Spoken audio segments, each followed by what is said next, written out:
How is everyone? Oh my gosh. Hang on, I will be 1 second. I've just got to sort this out. These birds are awfully noisy today too, so I might have to shut the door. You wouldn't think little budgies could be so noisy, would you? Okay, that's that.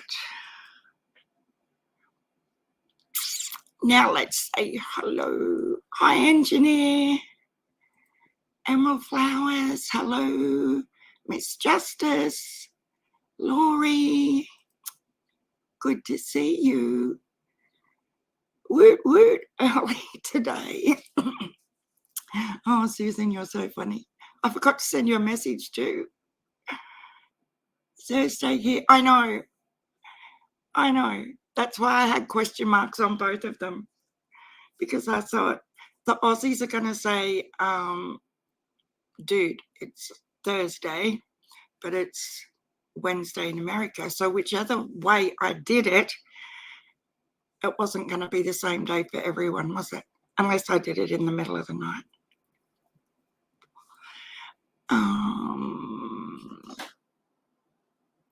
Daisy White, hello. Oh my God, you're a little shit stirrer, Susan. She was betting people I would be late. How late was I? Like 3 minutes or something? 4 minutes maybe? Trigger warnings. Yeah. We should have. Hi, Twiggy. The other day I was a bit late putting up a couple of trigger warnings. Everyone together, yo, Shazza. Oh, that's gold. Daisy, you're hilarious. Hi, Josie. How are you? Oh my gosh. Crime and Justice is here. Hello. Lisa Jones. Lisa B. Hello from Bristol, Tennessee. Gymnastics. Hi there. My gosh, there's lots of you about. What's hump day? Hump day is usually Wednesday.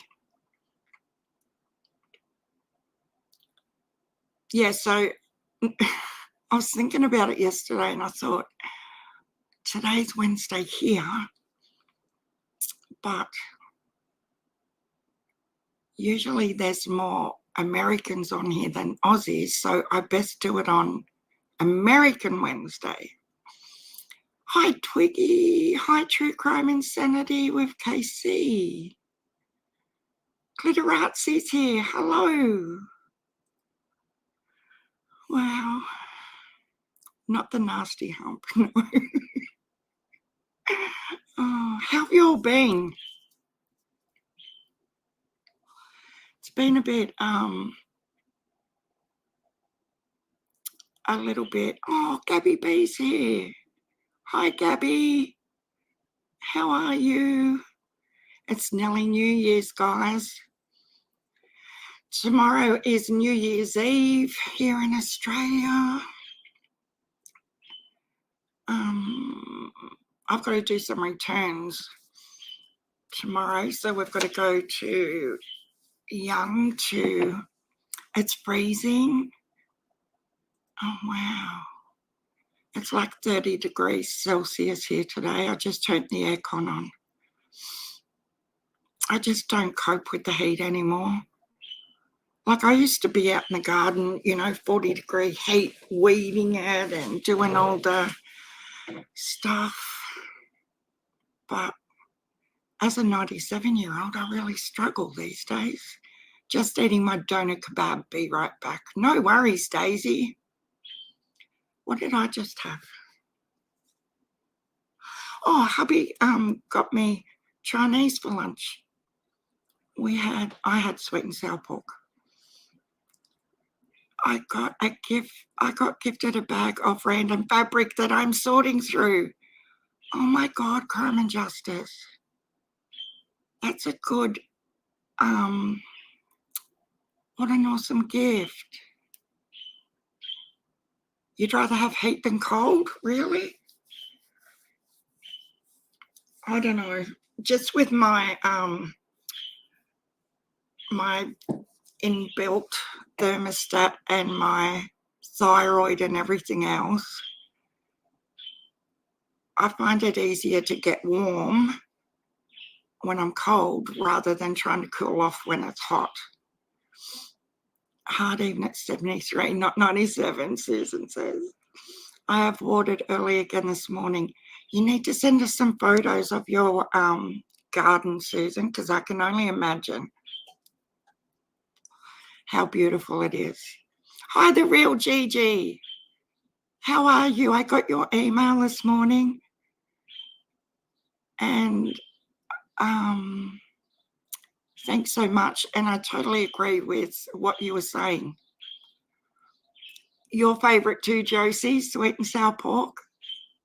Yeah, it's always either that or beef and black bean. I'm not that adventurous with, I seem to always go to my favourites. I can't believe we have been doing, oh my God, Gabby, how bad is it right now? Like, I don't even want to go down the street to the supermarket. It's, and now it's just like the government are wiping their hands of everything. They don't even want to know. Don't worry about getting formally tested. Like, I was a bit annoyed yesterday when I watched his press conference. It's like, I think there were over 11,200 cases yesterday. But it doesn't look like they're going to do lockdowns or anything, from what I can gather. They're just, they're relaxing everything. So quarantine days are only going to be 5 days. And the crossing the state borders, they've relaxed that to just a rapid test. You don't have to have a formal laboratory test done. It's just, but the thing is with the rapid ones, and I know I'm not supposed to be talking about it, but it doesn't tell you what strain you've got. I want to know what strain I have if I have it. And the thing is, they don't have the supplies for people to use the home testing, which is ridiculous. You want Chinese now, Lisa? See, I've never had to ever deal with shoveling snow and ice and all of that. It would definitely be an experience. Like, I can imagine how hard, like, it would be really, really hard work. I struggle just with the freezer when it frosts up. Beef and black bean and, oh, Mongolian yam, yeah, yes. I love that too. I forgot about that one. Sharon, we are now in let it rip. Yeah, I think so. Natural herd immunity territory, it seems. Fingers crossed all goes to their research predictions. I don't know, gymnastics. I just freak out a bit because of my medical history, and I know when the kids get like a mild dose of anything, they get a small dose and I end up being the one who's in hospital, sort of thing. And yeah, so I'm a bit scared just because I know what my immunity's like, and when I get sick, I get sick. What can't cook or bake, I go without. Hi, Amber Robinson, how are you? Now I'm coughing. A lot of people saying they are losing their memory from COVID. Oh, I wouldn't be able to blame it on that because my memory's terrible at the best of times. My son had it. You've got one test? I've got one because, you know, when the granddaughter was sick last weekend, I went and bought a 2-pack and I tested her and it was negative. So we've still got one test up our sleeve. And like in the press conference yesterday, they were talking about 12,000 today, Gabby, really?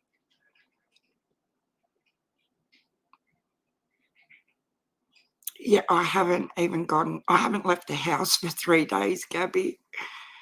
Hubby's been doing the supermarket runs for me, thank God. I'm just scared. It's horrible to feel like that, but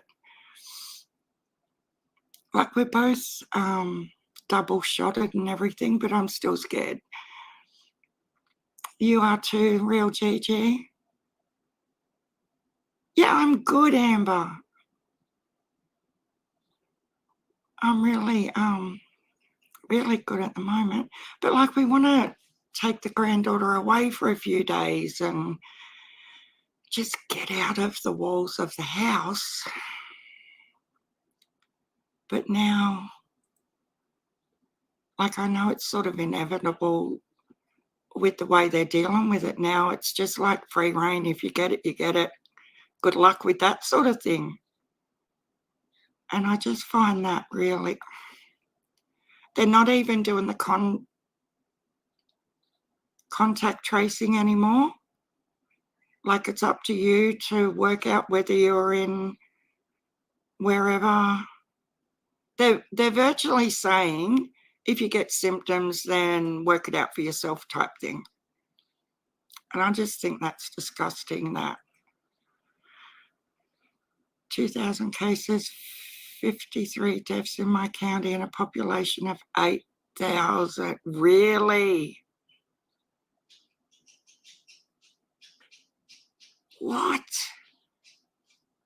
That is crazy crime and justice. Our little town, like in our shire, which is sort of like your county, I think, there's like 7,000.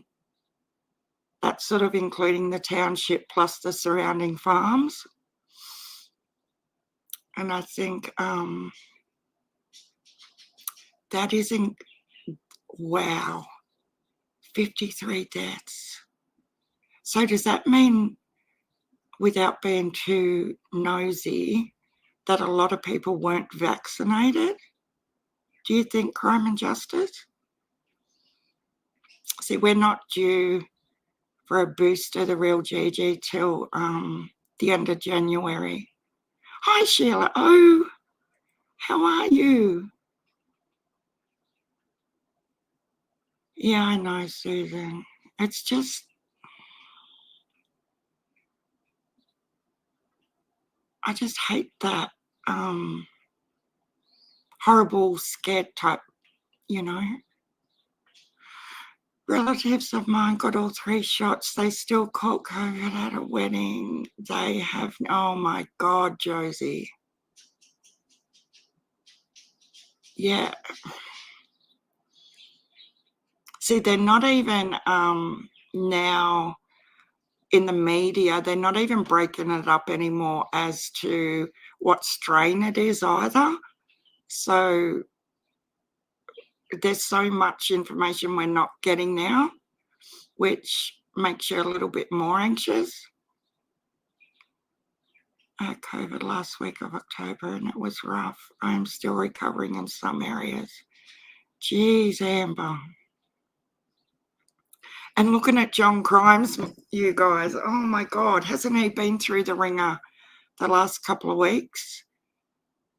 And I think watching him be sick on his lives has scared me even more because he's a grown-ass tough guy. And you could tell how crook he was, crook as in sick. And I thought, oh man, if it is, all they are telling us is to quarantine if you think you have it. the hospital can do nothing for you unless you have trouble breathing. Yeah, that's sort of what we're getting as well, Crime and Justice.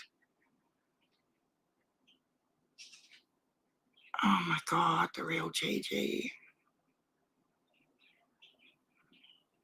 People are supposed to be checking the shopping centres with QR codes, but many are just walking through the doors and not checking in. That's scary.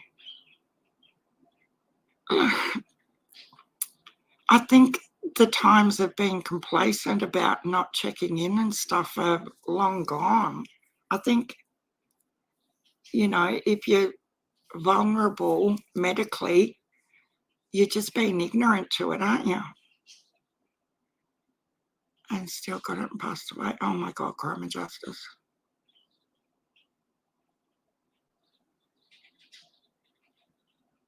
Yeah, a lot of people say that, Josie, that they lose their smell.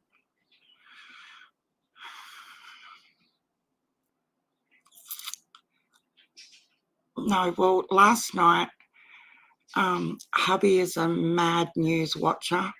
Like, oh my God, he watches like Channel 10 News because it's usually on first about 4 p.m. Then he'll switch over to Prime and watch Prime's edition, and somehow in between or after he'll watch Channel 9. So he watches the whole 3 different coverages, and then he goes straight to a current affair afterwards. And we've got a sub and her name is Too Much Information, and sometimes I feel like that. Like, come on, I don't even know. Yeah, John's got COVID now, Susan. He showed so he did his test and waited the 10 minutes, and he did it online to like the last 2 minutes, and then showed the results. But he's been so sick,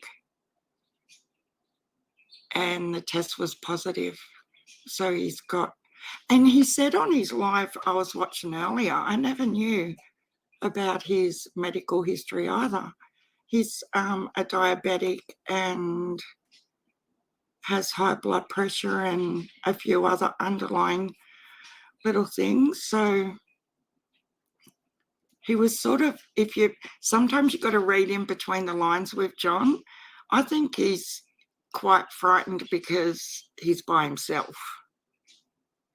You know, you could tell he was scared listening to him waiting for the test to arrive so he could test himself. And it's amazing what you can hear in people's voices when they're talking. And then when he did the test, I thought, he's really worried about being there by himself. Poor guy.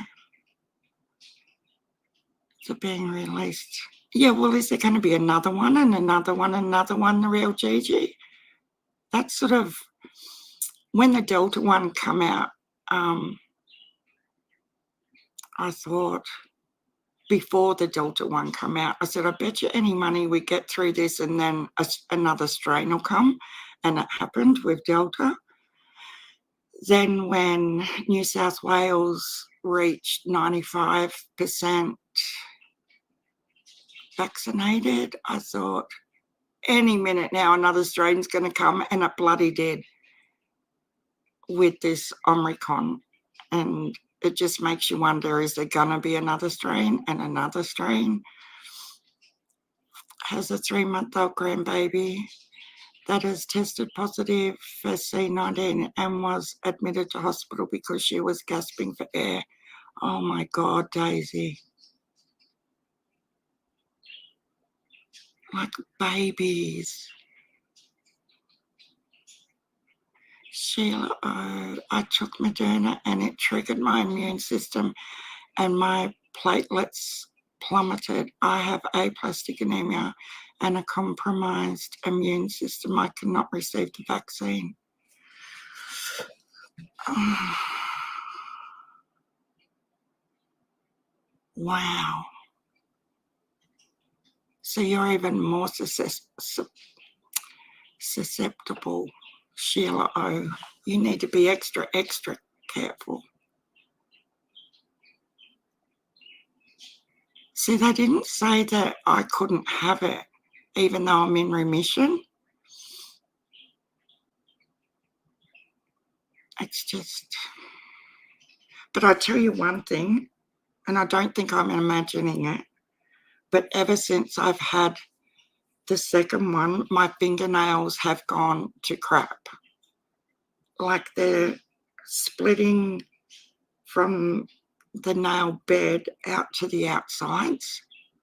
It might be totally unrelated, but the timing of it is just weird. If you are checking in with the QR code, you will be notified if someone was there who has tested. Yeah, exactly. But they've even changed that criteria now, Gabby B, haven't they?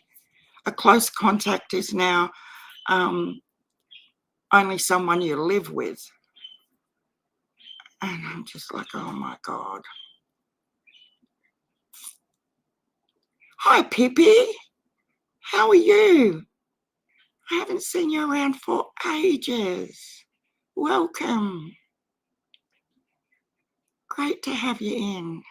Karen Campbell, hello. QR code Lisa Jones. You know your little, when you go to check in, you have that little code that's like on products you buy and you just scan it with your phone. It'll just pop up and you can log in. I know. I agree, Crime and Justice. It does need to FTFO.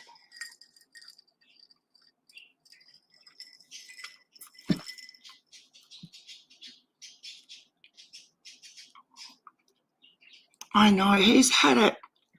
So he's not sure, but about 2 weeks ago he was sick. And I thought it was really bizarre when he first got sick because he was having these massive nosebleeds. And I know with a couple of other YouTubers I watch, when they went live when they had COVID, they were having nosebleeds as well. And I thought, oh my God, I bet you any money he's got it. But he seemed to come good there for a little bit. And then Christmas Eve, he went down for the count really bad. And he tested. Yeah, he does, Karen. I can show you his little, where is it? I know we wouldn't mind us watching it. I keep going to type in unhinged. And for those who don't know, he has changed his channel name to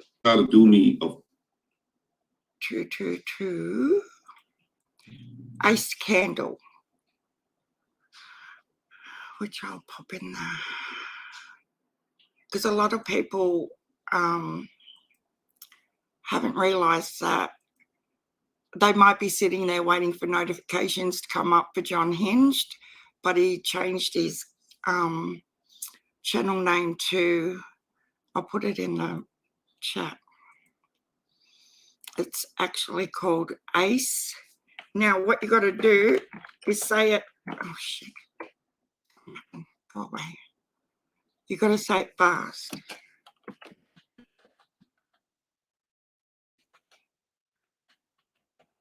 Okay.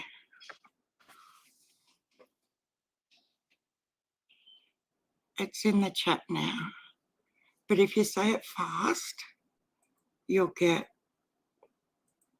what he's done, why he's done it. So here's John's little test. It only goes for a minute or so.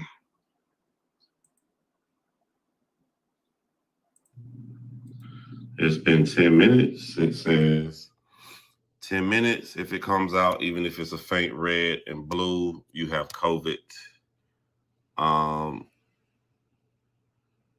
If it comes out positive, you have COVID. it'd be a false negative. If it comes out blue, you do not have COVID. And if it comes out just red, it's an invalid test. Blue and red. And there we have it, ladies and gentlemen, blue and red. I have COVID. No way around it now.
Are you serious? All that time I've been talking to myself. I'm so sorry. My God. What a dumbass. I was talking about the price of the kids and I was talking to KC about it. Oh, dear Lord. That's the one downer of muting when you play a video. Sorry, guys. 2 in a box for 15, Amber. Yeah, so at the moment they're like $15 a test right now.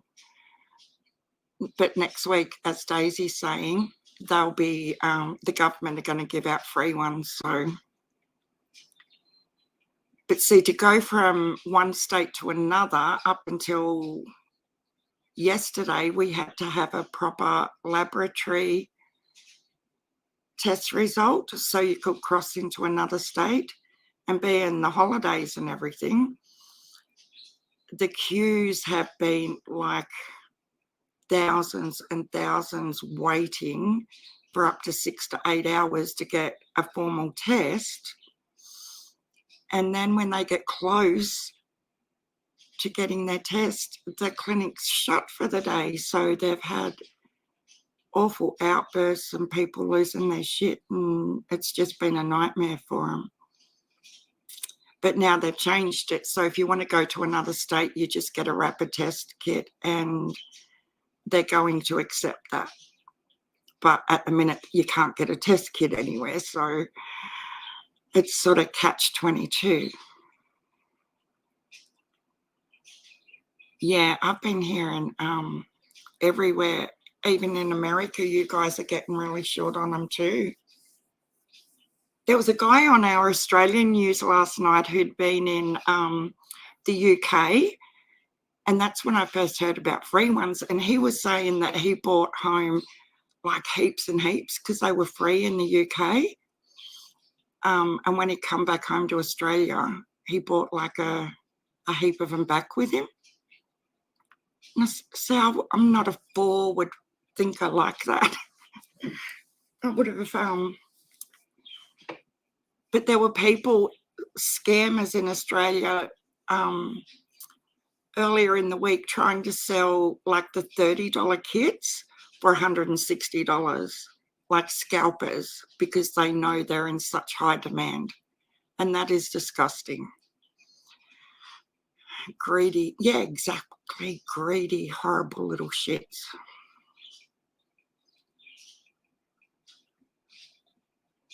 So yeah, it's a fruit. Really? Hollyberry. How are you, Hollyberry? Well, I've heard of dogs being able to, like, dogs have tested positive as well. Plus, who would want to travel? Oh, my Layla's best friend's mother, the hairdresser, she flew out 2 days before Christmas, Suzanne, for London, all by herself. And I was like, wow.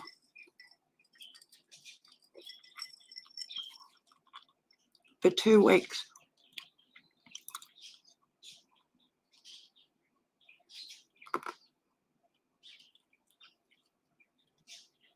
Oh, Lisa Jones went to get blood work done today, and they said they were getting low on certain supplies. Like, it has to be the Omicron, doesn't it? It just seems to have gone so crazy since the next couple of days. 30 million.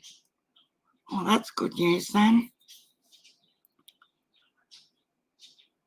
Oh my God, Daisy. Lions out of Belgium zoo have it. Wow. I might test one of the dogs. Yes, I looked on my 9-way shot for my dog. It says COVID. What? Oh, you didn't hear the end? Really? I can play it again. But he does sound heaps better today.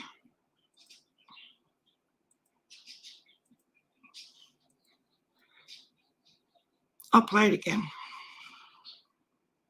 I'm not muting this time though. It's been 10 minutes. It says 10 minutes. If it comes out, even if it's a faint red and blue, you have COVID. If it comes out positive, you have COVID. It'd be a false negative. If it comes out blue, you do not have COVID. And if it comes out just red, it's an invalid test. Blue and red.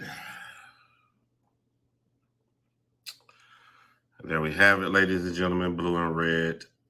I have COVID. No way around it now. I am muted. Yeah, so I'll stop.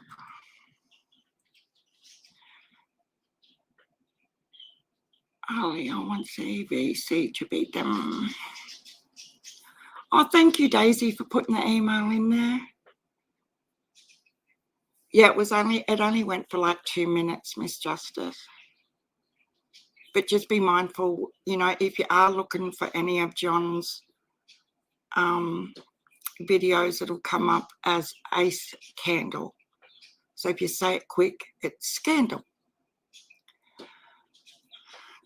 Because I know a couple of creators didn't even realise that Ace Candle was actually John. That's why I thought I would let you guys know in case you didn't know that he changed it. Yeah, he did too. Minnie, his little dog, she was sick Christmas Eve as well and had the runs and was trembling and all that sort of stuff.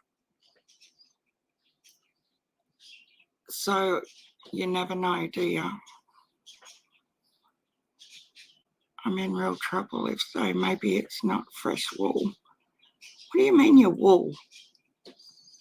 From the shops?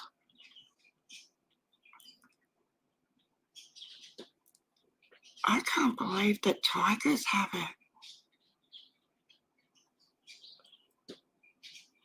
It just makes you really think about how this got out.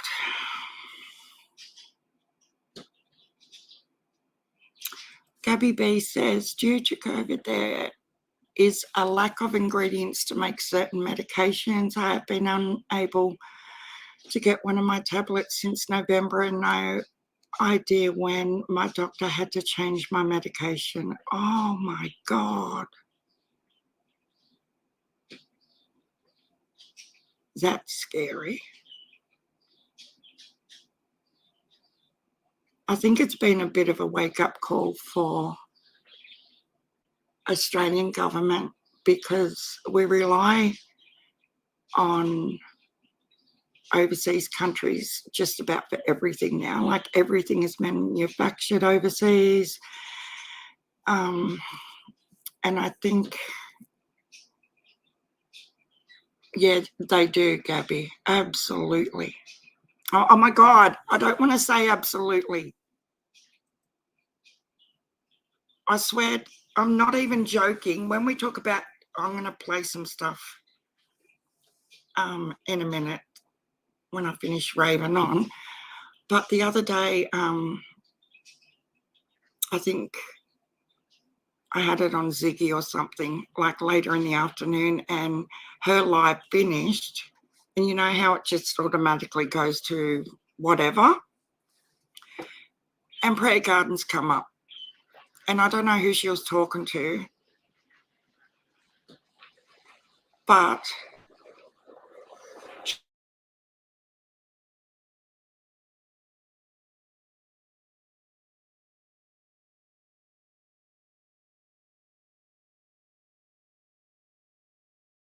absolutely sweetheart and hun. Everybody's a hun or a sweetheart. And I'm not muted. Not this time. And I just thought, I'm never going to say absolutely ever again. It just really, really aggravated me. But isn't it crazy how some people can just get you like, stop. Yeah, I know it's the internet. It did it the other day too. Really patchy for some reason.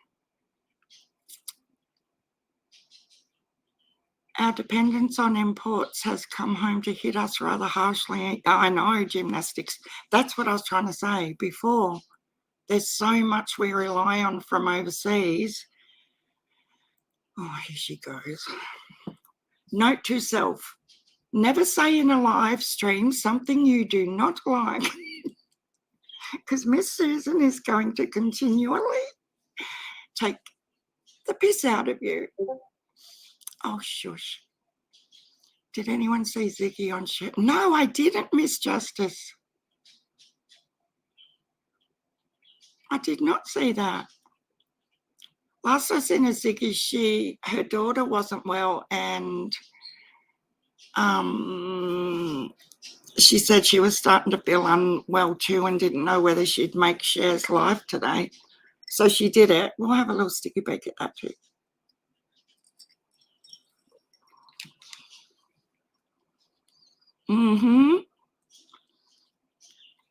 It was even like that 2 weeks before Christmas. Daisy here. Hi, Stephanie Ceresi. How are you?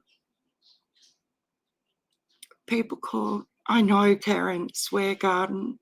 But have you noticed, like the few times I've gone over to her channel, she doesn't seem to swear nearly as much as, well, from the visits I've had there compared to when she was on Ziggy's. Like, she would let it fly over on Ziggy's panels, but I've noticed she's quite consciously restrained a bit on her channel. She doesn't, and you don't hear me talk, potty mouth. Oh, I've got a potty mouth at times. When I get really, really pissed off, I know I let the words fly, but I don't just use it in normal conversation unless what I'm talking about deserves that word, you know. I'm glad I type and you don't hear me. Oh, there's a funny thing I've got to show you guys. Where did it go? Hang on. No. How do I get that up there? I thought I had it up there. Can I not do that? Oh, hang on. I'm going to have to copy it into Chrome, I think. Jeez. Some browsers, I'll just see if it opens in Chrome. Little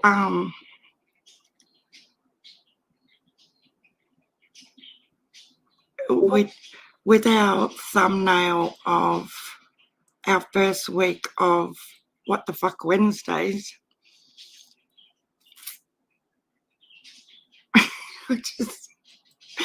it's one of them things where you just keep looking at the person's head like, what? Yeah. Oh, Trainwreck's hilarious. And how clever is she with her videos and stuff? Invite. Oh, I might address that before we get into the funny stuff, actually.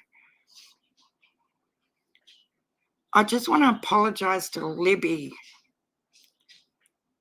I thought Libby was well aware of the situation with, and I'm not saying her channel name because I'm not going to give her the satisfaction. And how do we say it?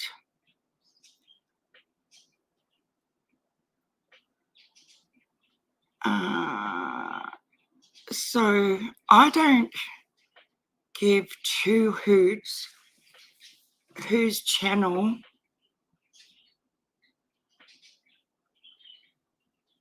anyone goes to.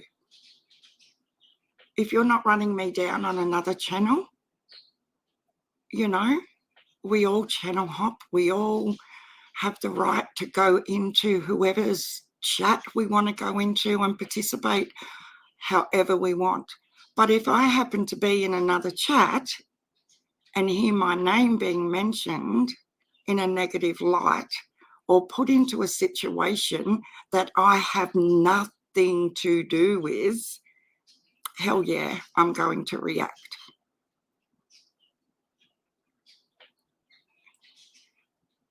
I don't appreciate, as I say all the time, guys, if you're pissed with me, just come to me, send me an email. Like,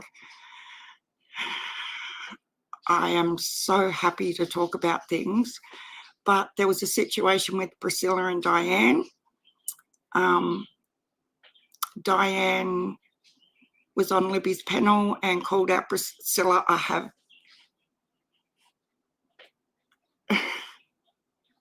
I was actually sitting in a Telstra shop trying to get served with one earbud in. That is the extent of my involvement. I was listening. And we come home, da-di-da-di-da. Libby's live ended. Then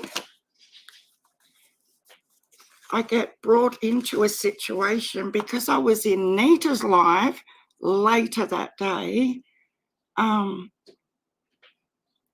It was Christmas Day here, so it was the next day.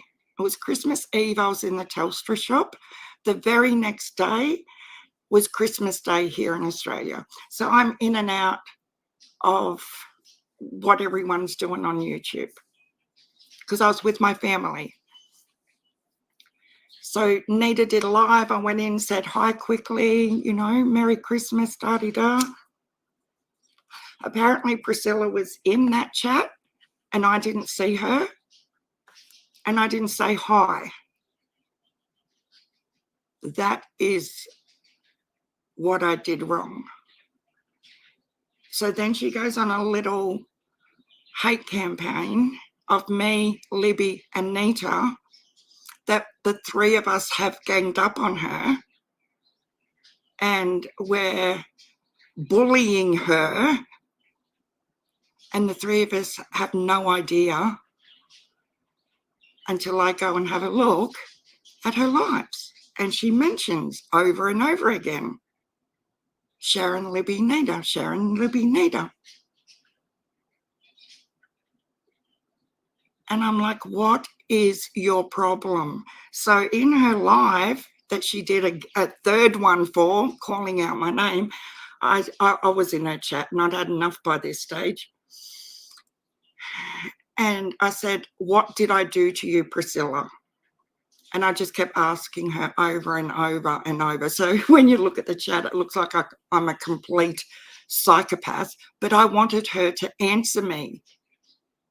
To the point at the end, she's verbally saying, Sharon, you did nothing wrong.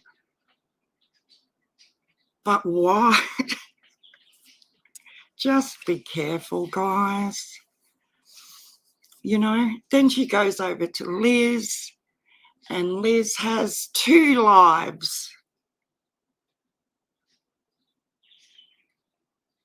addressing the true crime community. So in the first live, Liz goes on to say that she's leaving the true crime community. She wants nothing to do with it. We're all crazy fuckers, basically. Da-di-da-di-da. She can't handle the behaviour that Priscilla has been subjected to. And I'm still sitting there like, are you fucking crazy? Yeah, I'm getting burnt up because this is how annoyed I was.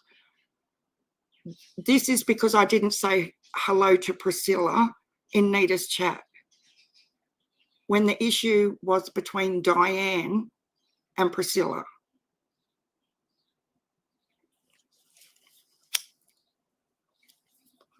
So now Liz goes on to do another live. I'm going to see if it's up here because I couldn't find it on my phone. Because most of you have been around since way back when I first had Liz on my channel. This internet is driving me crazy, guys.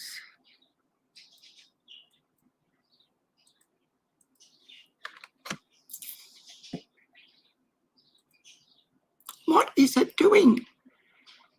I don't even want to say their names, like their channel names. That's how aggravated I am. It's saying there's no internet. Oh my God. What did you say, Susan? Hi, security chief. It won't load the page because it's saying I have no internet. Okay, here we go. Video.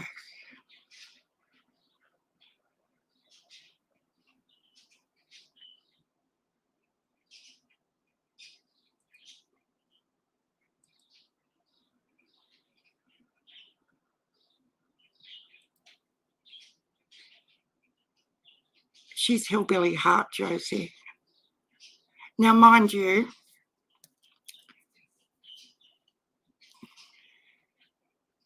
hi, Gamer Guy. How are you? You're not going to be pissed off? I hope not.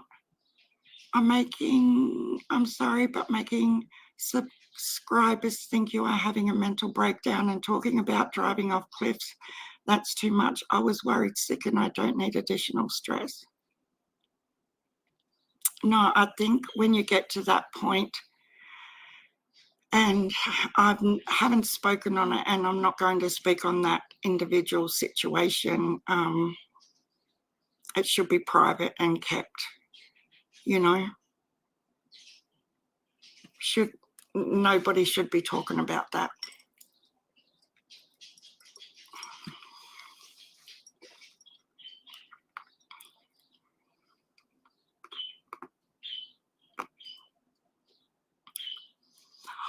I do not pretend I didn't see her. Oh my God. Yeah, I want to stay out of it too, Daisy, but when there's you've done absolutely nothing but didn't see someone in a chat and didn't say hello, and then they go around to 3, 4 channels that I've seen her in dragging me, that's not okay either. You know, say there's 100 and more people in each chat, they all get on the bandwagon. Oh, Sharon's horrible and Sharon's this and Sharon's that, and that's not, I don't do that to people without, you know, to the point where she's saying, tell them what they did to me. Tell your chat what them bullies did to me. Like, come on, how old are you, 10?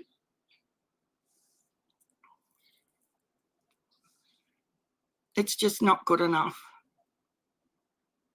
And this is someone who professed to, she used to call me Nana, and she, you know, even on her last live last night, she's saying I should know better because I'm old and like I'm 50 something. What has my age got to do with calling you out on your bad behavior? And that's why I wanted to apologize to Libby, because I mentioned it in Libby's live yesterday and did call Priscilla out on what she has been doing. But no, I don't expect anyone to have my back, Lisa, but when you go into their chat, and I went directly to Priscilla's chat and I went directly to Liz's chat and said, what have I done to either of you, in separate chats? They don't expect you to go in there and say, okay, tell me now, what did I do? And they fumble. They don't know what to say, because you're asking them to own a 40-minute rant that they've just done. And I think that's acceptable. I'm asking you to tell me what I've done. But in the meantime, their entire chat is on board with them condemning somebody for no reason.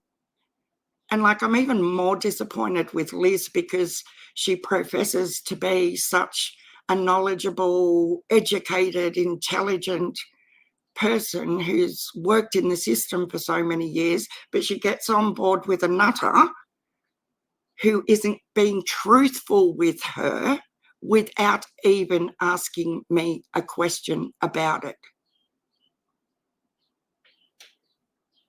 And that is not okay.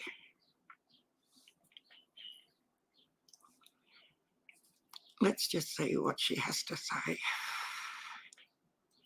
I don't know if this is the actual live, but she's very cryptic so Liz tries to make this about perceptions. If what I'm about to say, but there are parts in it where she absolutely is talking about me, as in the creator she's talking about. Just have a listen. Now see how peppy my face is? This is called stress. It's called the pre-funeral stress.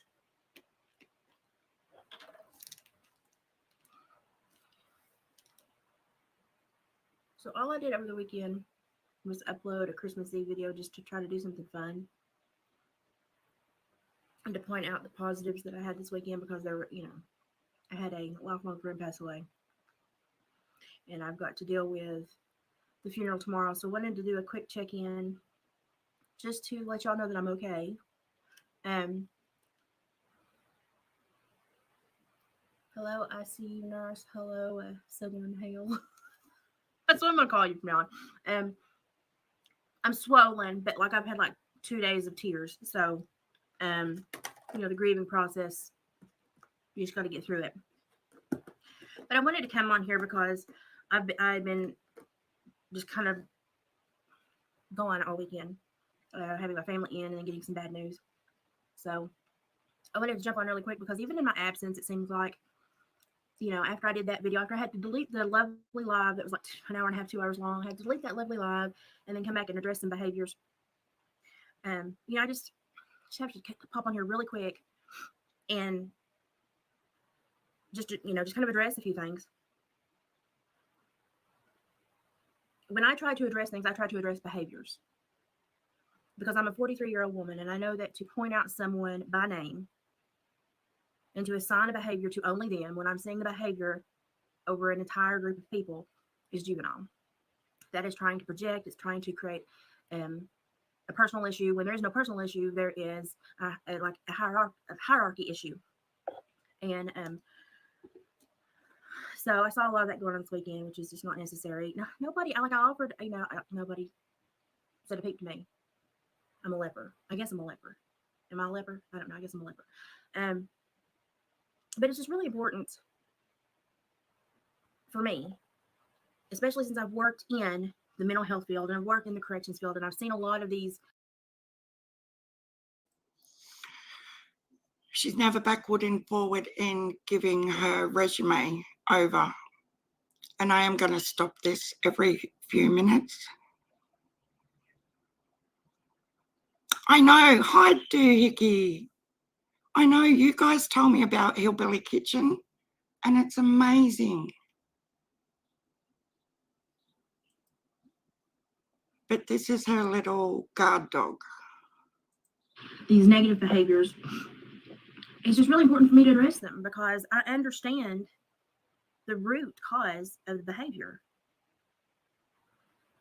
And I really feel that if somebody asks you to perhaps reevaluate yourself and let you know consistently that we're having repeated issues and they're all the same, they all look the same, sound the same, they just have a different victim, then maybe someone will realize that we have the same problem and we can work to stop the problem. But I will say, as somebody that is, I've been on YouTube for a while, but somebody that is new to what they want to make designated drama, which should not be designated drama. What subs need to realize is that, hi Net, if you go to a channel and they lay expectations upon you and place none upon themselves as creator, that's already a bad issue. Because even as a subscriber, when you go to that channel, there should be some consistencies that creator offers you. There should be some safeties that creator offers you. My subscribers are precious to me. Your time you can never get it back. So when you spend it with me, I appreciate it. I'm certainly not going to drag you through the mud. So when you go to a creator's She's not going to drag you through the mud. They set a lot of expectations for you, but they offer no expectations upon themselves. That that should be a red flag number one. When you go into a YouTube creator's channel and you see a hierarchy that is not built upon respect, but it's built upon a reward system, be careful. Because that reward system that is not built on mutual respect and understanding people and people that are trying to be respectful and polite and subscribe to you and support you, that you base it on rewards as to who's doing the most for you at that moment, that's a very big imbalance. And for subscribers, that creates a roller coaster ride of emotions because they don't know where they stand with their creator. That's a red flag.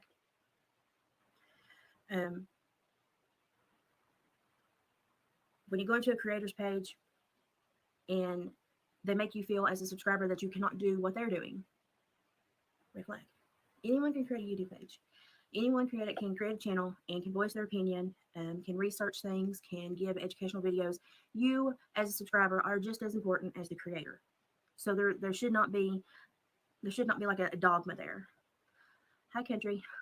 I look horrible. I look because it's been a wild weekend and I'm just tired. But I don't feel bad. I just look really.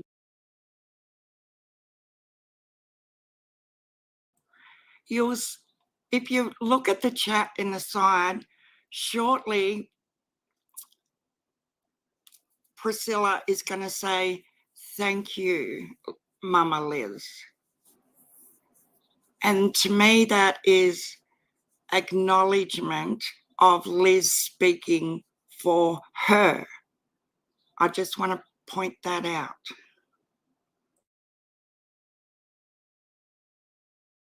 Jet lag from all that I've been through this weekend.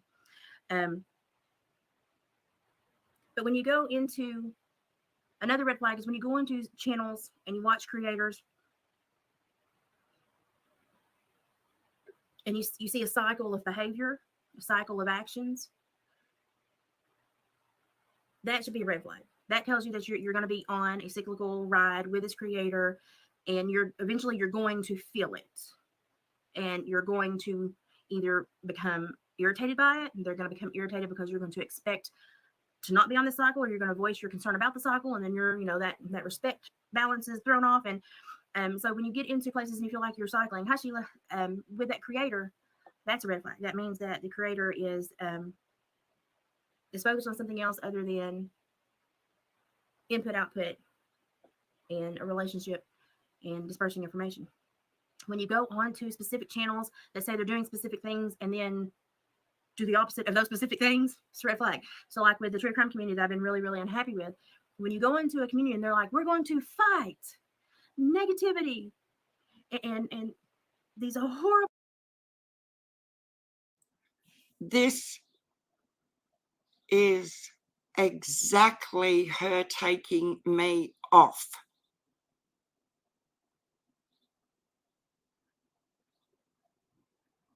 This is not okay.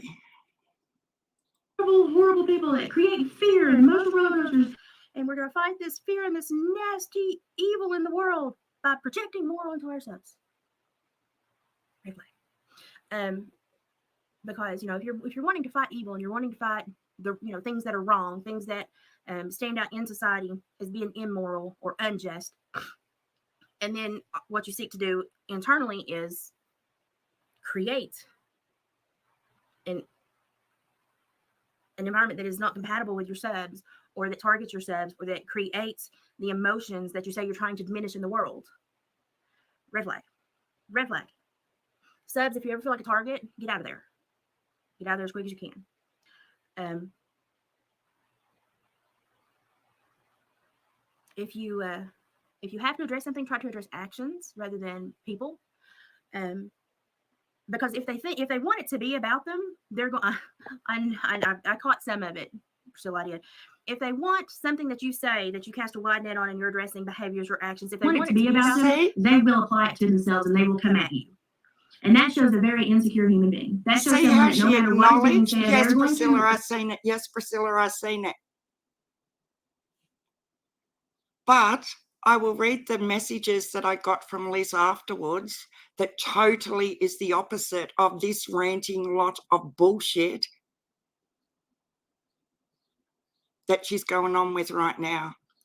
And even at the end of this video, when I call her out, she said, it's up to you if you think it's about you. Like what? I swear to God.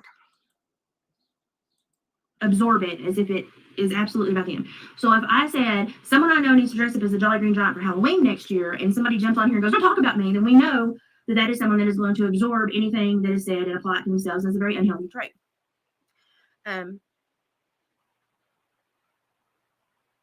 I try to meet people where they are. I try to be nice people. I try to float with the group. I try to be supportive. But after a baker's dozen being attacked somewhat, what I would call viciously over the internet, I just felt I needed to address the behaviors I was seeing. And if people want to take those behaviors and assign them to themselves, that's fine. There are some really great channels that are doing really great things. And there's some really horrible channels that are doing some really horrible things. Justin's blood sugar's back. I now that I've seen him so much, it's like I want to know what his blood sugar is. Anyway, but for me, I have my own list. I can't dictate your list.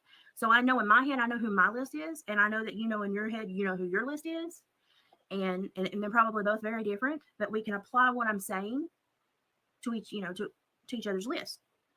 The application process is still the same. But if people want to take it personally, they're going to take it personally, and they're going to get into attack mode. You think? I find it very juvenile when someone says, be better, do better, reevaluate your behaviors, reevaluate your actions, how you treat people, look at the energy you're creating, realize that people that come from different demographics have different dialects, different word meanings, different connotations to words. Be respectful, but also have a wide berth and be understanding, because most of the time, what I have seen create horribly vicious attacks on here have been simple misunderstandings. I don't know if y'all remember when I first got on here. Here we go, guys. And I first talked about the Summer Wells case because it's like right in my backyard, just right down the road. Somebody had said that they had got a leak out of the DCS. And I said, whoa, that's illegal. We shouldn't be trying to prod information out of state employees. We shouldn't want to know specific healthcare information about children. It's a HIPAA violation. It's wrong. You shouldn't do that. And for most people, when you say you, it's an applied you, it means everyone, you all, the whole world, the universe, But, and I just kind of use it as everybody, I'm just casting a wide net. You, if it applies to you, apply. If it didn't, check it, And I think for 2 days, I didn't know what was going on, but I got treated like I got blasted on a channel. And because it was misunderstanding, I immediately said, hey, you stood up for yourself. I'm not mad at you. We had a misunderstanding, but you stood up for yourself. So that's okay. You're going to need those claws in the YouTube world. Don't even apologize. Don't think nothing of it. Sorry for the misunderstanding, but I'm proud that you stood up for yourself. And I meant every word of that, because you have to be tough to be on this platform because people are just vicious. And it was a horrible misunderstanding. Nobody tried to clarify anything. Nobody went on and addressed actions or behaviors. They just went and nailed right for names and people. And I was like, okay. I was like, well, it was a misunderstanding. I'm gonna let that one go, because anybody can have a misunderstanding. Anybody can be nervous when they start a platform and make a mistake. They can fall with the wrong group. They can, anything can happen while you're learning this platform. So that's fine. I'm just, and I'm not like somebody that gets super like amped up about things anyway. So I was like, well, yeah, you call me names, whatever. So I kind of let it go, and I still supported this person tremendously. I never called her names. Not one time. And I still think that the chat community there is one of the best communities, because they're actually helping each other through a lot of trauma. But every time I speak about something that I see in the community, for some reason, it's always, I don't know, it's like it's always supposed to be about her. And I didn't even have her in my mind the other night when I made that video. And so I sit here and I think, okay, she's older than me. I originally would have placed her in the wiser than me category because of the age. So now I'm done because I'm old. Not a disrespect issue. Our elders come with wisdom. So, I thought, well, she's Not older from than me, so she's wiser than education. me. Now, this has happened a few times. A few times. I've Really? heard her repeatedly state she doesn't like drama, but if I get on here and address behaviors and actions, or somebody gets on here and addresses what happened to them, it's like, there she is. There she is. And you just at that point, you just have to go, Are you okay, kidding me? is your motive truly what you state it is, or are you falling into the negative behavior that you once were a victim of yourself? Because I don't want to, like what I went through those couple of days, there was misunderstanding, I didn't enjoy, and I don't want anyone else to have to go through it, so I don't perpetuate it. What are you doing?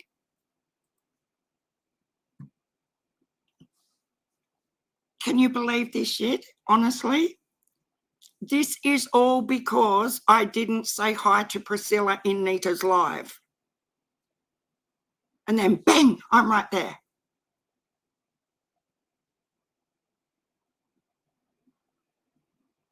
No. Sorry.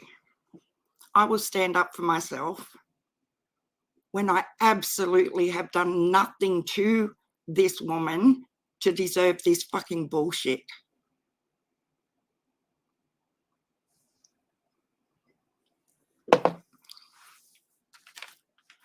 I'm going to read you what she wrote. She goes on, guys, for like, what are we up to? She's only 15 minutes in. She goes for another like 40 minutes.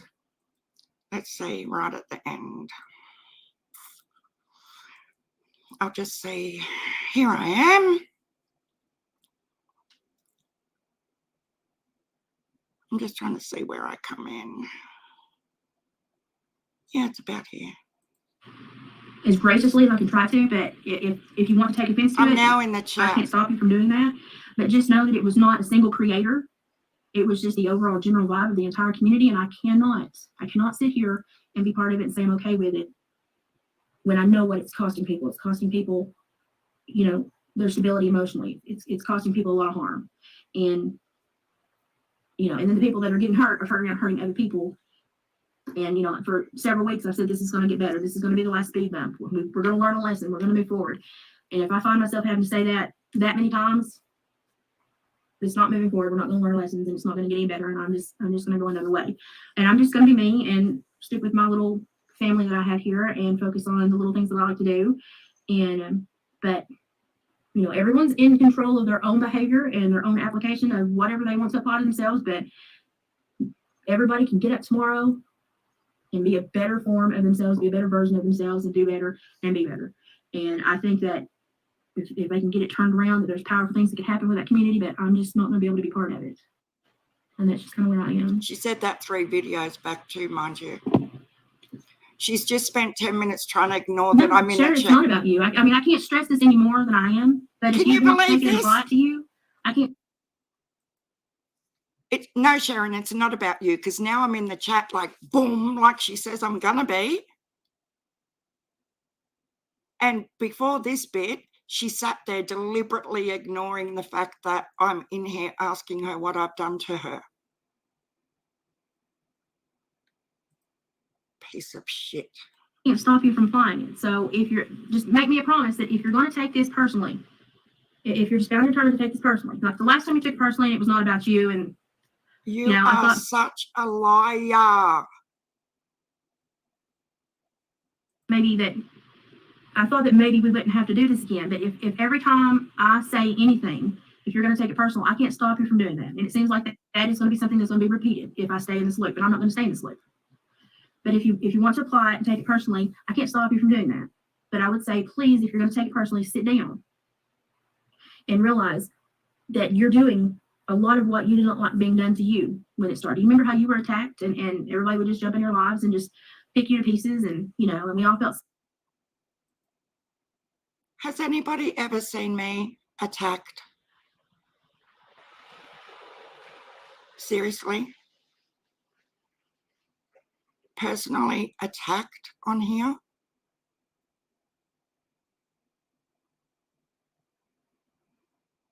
Every YouTube channel has a troll or 2 or 10. See how she tries to weasel her little us out of her earlier statements, and she plays a psychological game that it's me interpreting her comments wrong, that it's absolutely not about me. But did she say they appear and go boom and they're right there? She said she absolutely was talking about me for 40 fucking minutes, running me down to the ground for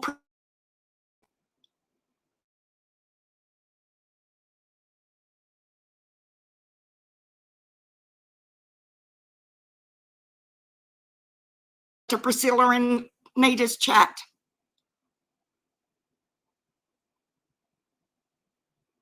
Yes, Libby. And I'm sorry yesterday. I've addressed it before now, but I absolutely apologized for bringing this up in your live yesterday because I did feel bad about that. But she won't come over here. I offered her an invitation to come over here and she won't come over here. Either of them will come over here. Don't play your psychological bullshit with me because Priscilla is running. Oh, so it was me, Libby, and Nita that were ganging up on her and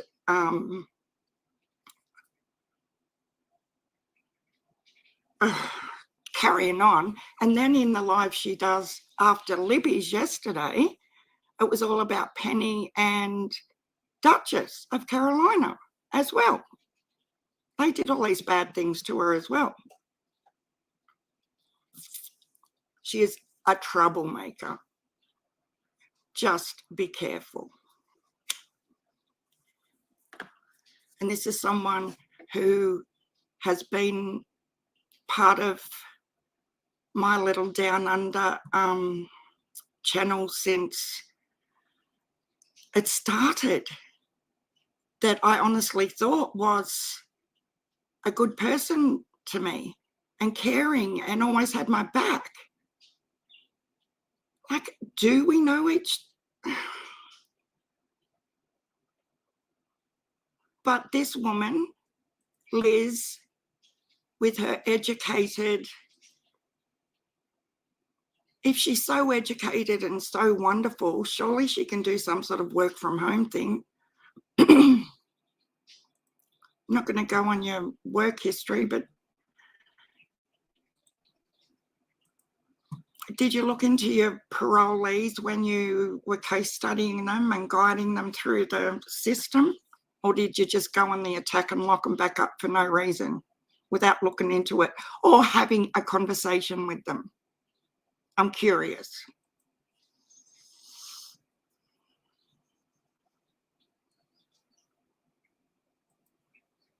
Libby, so Libby, she reckons you took the stream down because that live the other day, because of her, because of what Diane did to her in your live.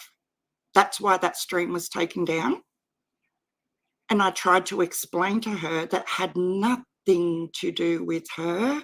It was a separate situation. To just chill. Like trying to explain to her it had nothing to do with it. And she's like, I will no longer support Libby. She's blah, blah, blah, blah, blah. Like, grow the fuck up. But then when she goes into Jenna's chat and she's typing away, oh, Jenna, tell the chat what they did to me. Tell the chat, Jenna, what them creators did to me and how they've bullied me. It's like, girl.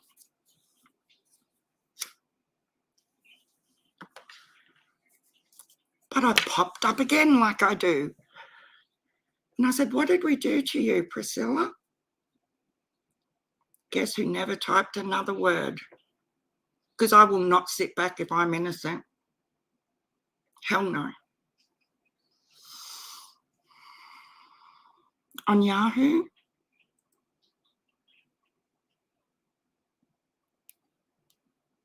the funny thing is, why Diane was upset is because there was something very, very, very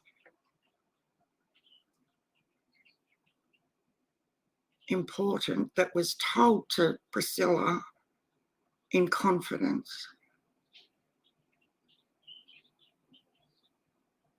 But Priscilla couldn't wait to run to another YouTube channel to get it out there.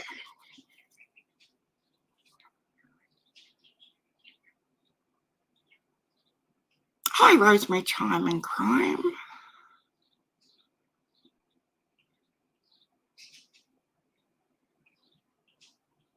Yeah, exactly, Libby. But I was trying to explain that it had nothing to do with Diane being on panel on, you know, you take down what you want to take down for whatever reason. But please know it had nothing to do with you or Diane as to why it was taken down. Sorry, Susan, what did I do wrong now? Okay, date scones not working, maybe cheese scones. Oh my God, I love date scones. You should post me some, Suzanne. Hey, Diana, how are you? Oh, hi, Rhonda H. I hate listening to myself talk. I sound like such a bogan. Prophylactic tactics. Hello. I hope this is, maybe it's someone coming to attack me. Because I don't come on here. Most of you know what I'm like. I don't come on here to carry on with shit so people come into this channel to attack me. And I will absolutely pop up and defend myself when I hear shit being spoken about me that I absolutely had nothing to do with. And Libby had nothing to do with.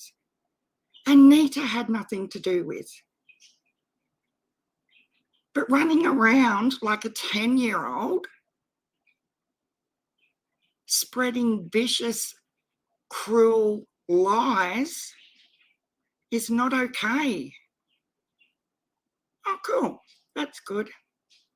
Nice to have you here. Welcome.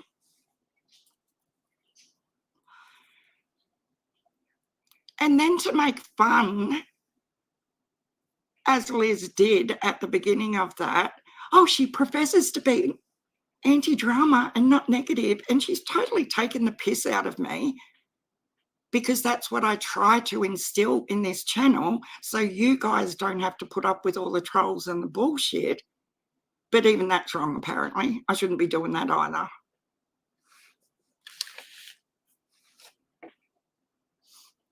Like if I do something wrong, say something wrong, and someone brings it brings it to my attention, absolutely I will own it, 100%. But because it's Christmas Day and I'm trying to be with my family and I'm ducking in and out of a chat just to say Merry Christmas, and I don't see somebody in the chat and they go on the warpath like this, that is a different kettle of fish altogether, because that is absolutely disgusting. Oh, Obsidian's here too. Hi, Obsidian. It's just not okay. And we need to be calling people out that are having behaviours like this in our channels. I did the wrong thing. I shouldn't have addressed Priscilla in Libby's chat. But as soon as I seen her there, and she's like, can I come up and clear the air? Libby had no clue what she'd even done.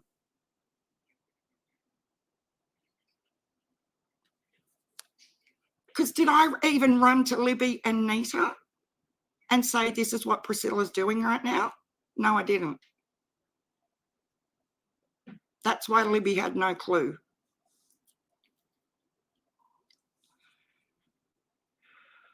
So as far as us in our hierarchy of channels, victimizing our subs and all that psychological bullshit that Liz just spewed out of her obviously misdirected mouth, you own it and you apologize, girl, because you have got it so fucking crossed up, it isn't funny.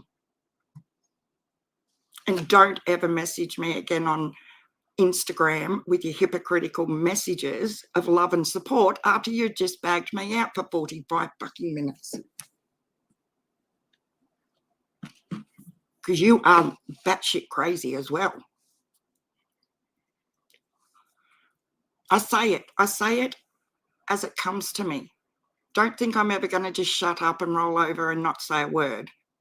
I wasn't going to give you the time of day, actually, because neither of you are worth it.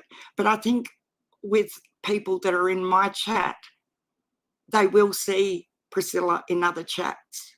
And a little bit of awareness with two-faced, self-absorbed people, we do need to say what sort of behaviours they portray so more people are aware. It is a crime channel after all, isn't it? You want to slander my personality? That I'm not nice and that I put up a fake persona of no drama and no negativity? Okay, that's good. You love batshit crazy. I don't like getting this aggravated. I really, really don't. It's just uncalled for. You know, it gets to the point where I wish I'd freaking done it now, just so it's,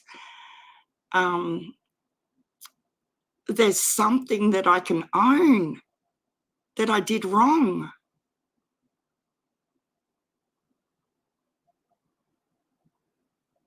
But make sure you say hello to absolutely every single person that's in someone's chat, because this could happen to you. If you see Priscilla in someone's chat, for fuck's sake, say hello to her. If you have a channel, believe me, your sub count will drop because she is out there trashing you every waking minute of her life.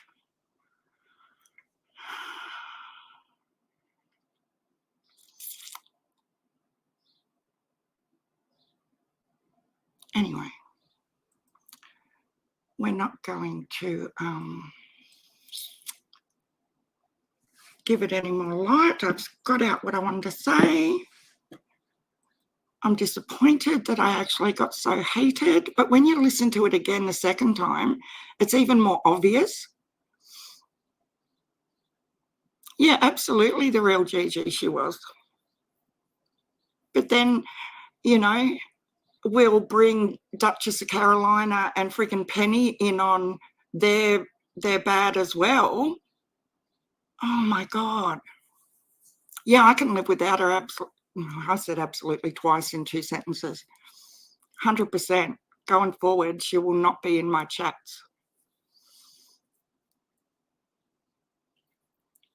But if she's in other people's chats, obviously, I will behave myself. It's not my house. I want to talk about fabric and cheesecake. Oh my God. I just want to get these funny things up because they it is funny. Oh, where did it go? Look at this, guys. Getting back to our what the fuck. Well, that sort of was what the fuck to me, because I'm still in disbelief that all that went down, honestly. And it sort of does fall into that category on a different sort of level. Let alone, I know I do that too, gymnastics, because other than when I'm live, when I'm in chats, I'm always on my phone. And it does, you've got to type in every single little letter with the @ so it shows up for that person. Even if you did it, it ain't wrong. Another creator coming on your channel to teach us all how to adult is insulting.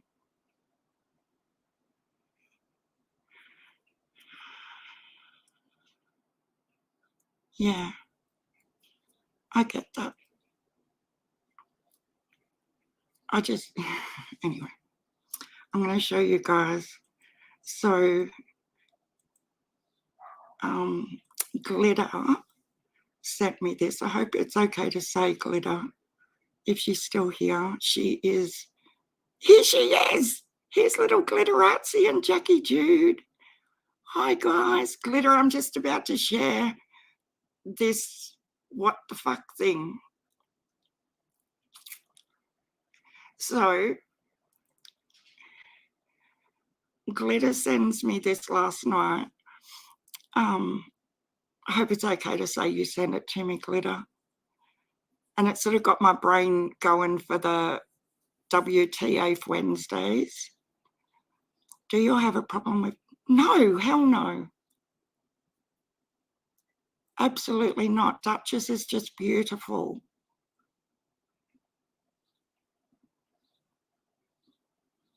Is Ginger here too? Yeah, Ginger shared it with Glitter, and Glitter asked if it was okay to share it with me for today. I know. Anyway, this guy, have a look at his head. He's got a T. So, police, partially nude man arrested after attempting to break into cars on Christmas Eve.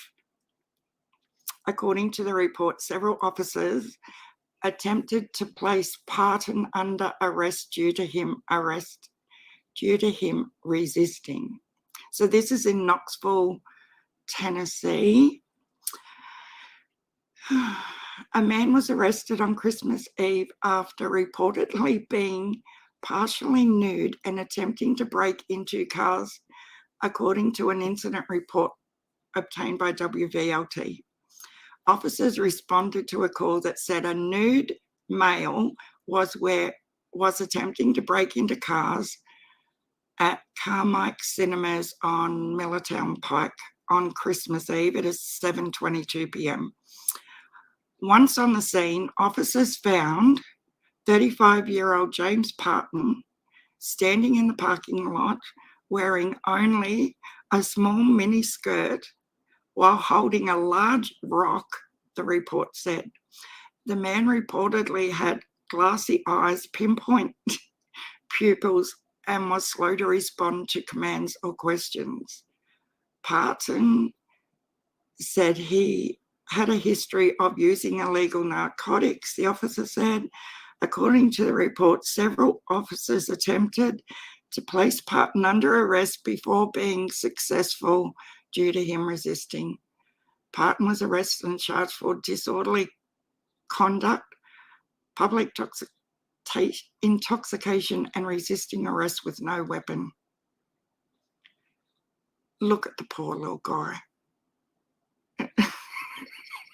He's got tattoos in his ears, a T on between his eyes, and he wore a mini skirt. Drugs are bad. Yeah, don't do drugs, guys. And the tattoo in his ear, I don't know if you guys can see it real well, but up close it looks like a spider web. I know, a mini skirt, Casey. Like what?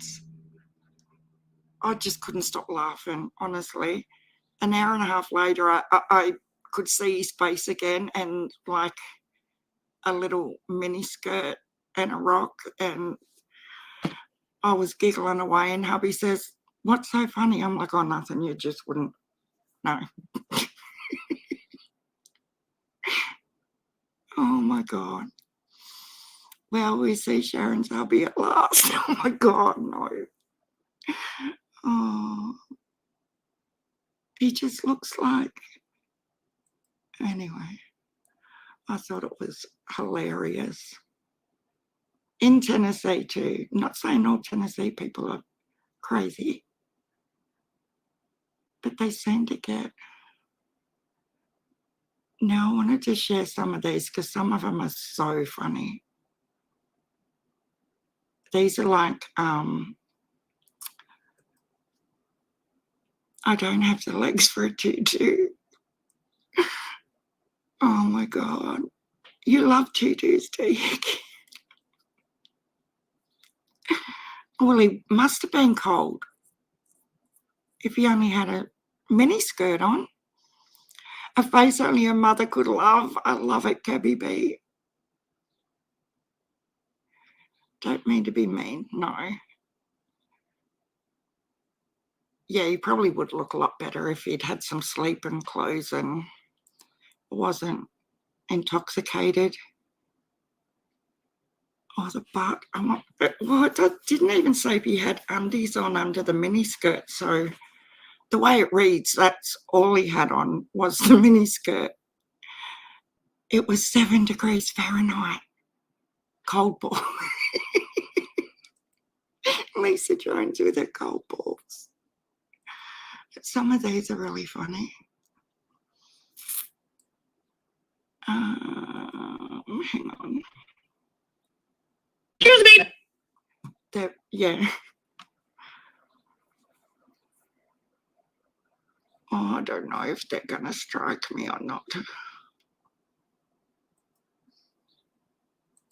This is the hard bit.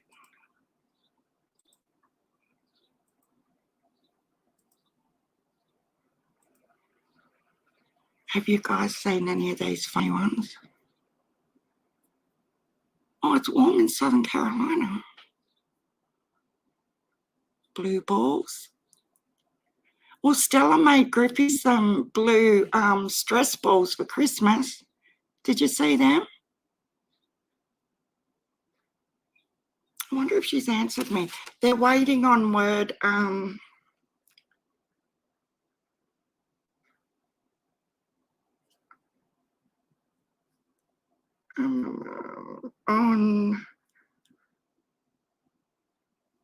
a house. And I messaged her hours ago. Hang on, it's on the wrong one. She might be still asleep.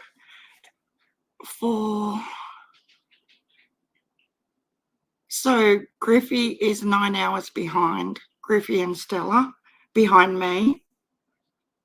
She hasn't seen it yet. They might be just waking up very soon. So hopefully they've got some news about the house that they've applied for. Can't stop laughing. I hope there's no music in these, but we'll see how we go. But you do not own me. Stacey. Let me go. Come here and stay. Let me go. Let me tell you something. You are not going to do that. Please. Oh, God, here we go. Oh, Oh my God. Responding to a fight call, the complainant said that there's several people outside fighting in the streets. On the ground. Get out. Get out on the ground. Get on the ground. Hey, let him go. Let him go. Back up. If you check out okay, we may be letting you go. Okay. Can I help?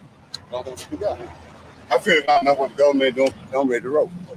You come over here getting in the middle of something that you had nothing to do with. Get your feet out. Sir, put it down. Sir, get on the cars. Get on the car. Take him down. Just get him. Get him cuffed. Just stand right there for me, okay? Just stand right there. You put that on yourself, Bo. He was resisting a lot. He was kind of strong too, but I think that taser took the fight out of him.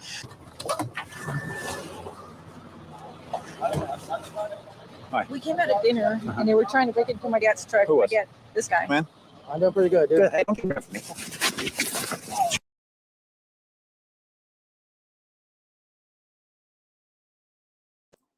That's not the one I thought it was. There was a funny one. Might have been this one. I think he's having a hard time with something here. Yeah, the world's longest beach this morning. Where's that at? Long Beach. You been drinking it all tonight? Yeah, I just cracked one right there. Why don't you sit tight for a second? All right. How about we, you mean sit tight outside the car? Well, you're parked here because? You know, we had a family vacation at the world's longest beach. Now I'm driving home to Grandma Betty's house. I want you to drink today. Very good. Is that not even half of water? There you're up. So what's your master plan here? I'm just trying to get home. No, Grandma Betty isn't doing no good. Grandma Betty, huh? If he was actually driving this car, he would be under arrest for driving under influence, obviously. You got to keep on trucking. Yeah, might take some tests for us. I don't do very good with the tests. Why's that? I don't know. I'm a pretty straightforward guy. This address, we've had a lot of problems over there. We've had some weapons calls and some. It usually gets pretty out of hand. So, what's going on? My brother attacked him this day. No, I didn't. I was sitting in the room while y'all fought. Sir, that's all I'm trying to. And he started screaming, "Get out of the house!" Why are you bleeding? He beat me with the stick. He beat you with a stick. Raving crazy mad, man. He just goes raving crazy and starts going, "Look at the house, how he tore it up." Are you whacking with a stick? I had to. Okay. God, he scared me to death like he's going to kill me. They both been arrested. Why is this going to jail? My brother attacked him, please. Can't be beating each other with sticks. But my brother attacked my husband first. Tell me again. What was the fight over? Plays this game called Atomic Dove Atomic Dove on his phone. On his phone? Yeah. Okay. And that's all he lives for is this game. This is a phone game? Yeah. Were you fighting about the game? No. Oh, okay. No. It's just when you can't get up and get a job, I want him to move out of my house. Billy, what's going on? Well, actually, sir, nothing really was going on. I was sitting in the back room playing my phone game, Atomic Dove. If you look on my web, you'll see I played right up till it happened. And he's kind of jealous of that, you know. He's jealous of your phone? Oh, yeah, he's jealous of me playing the web. I'm one of the top nations in the country. Why are you driving so fast? Well, my place right here. Step out here a second. Oh, nothing. Oh, Okay. What's in that? that's my handkerchief. All right. Yes, I'll go my nose. Oh, wait. What happened? Give me your hand. What is that? I don't know. You have more crack on you? No, sir. That's all you got? Yeah, I don't even do it. That's it. You don't do I it? got on me, yeah. You don't know how I got on you? Nope. Got some girl gave that to me. Get it. She put it in my napkin. Usually somebody doesn't have that amount of crack on for the personal use. Yeah, I don't even use it. Okay, well, you don't use it. So why do you have that? I don't know. I don't even know how I got it in my pocket. This guy's going to be going to jail. He thought he was being cute. He's blowing his hanky here and actually blew his crack onto the ground. 130.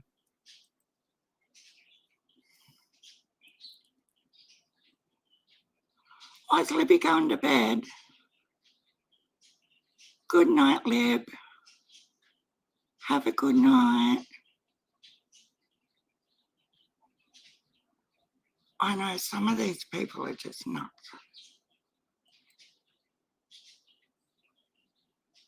I cannot find the bloody good one I had.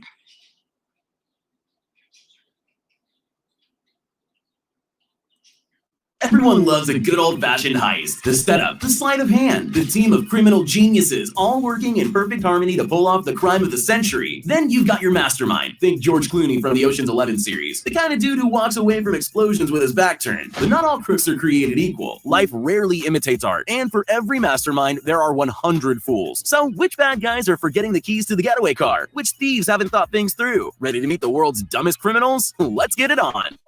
Sometimes it pays to take a step back and think outside the box. After all, for every robber in the movies, there's a crafty cop hot on their wheels. A store owner was tired of getting... He decided to design a trap worthy of any Hollywood script. The would-be burglar is funneled into a room and trapped. Pick a door, any door. It doesn't matter, because none of them can be opened. As the door closes behind him, you get a real sense of his panic. No matter what he tries, he's trapped, just like a rat in a cage. He batters the doors for an hour, breaking his hammer in the process before police finally arrive. Luckily, the store owner was kind enough to leave a tap in the trap room, trying to escape his thirsty work.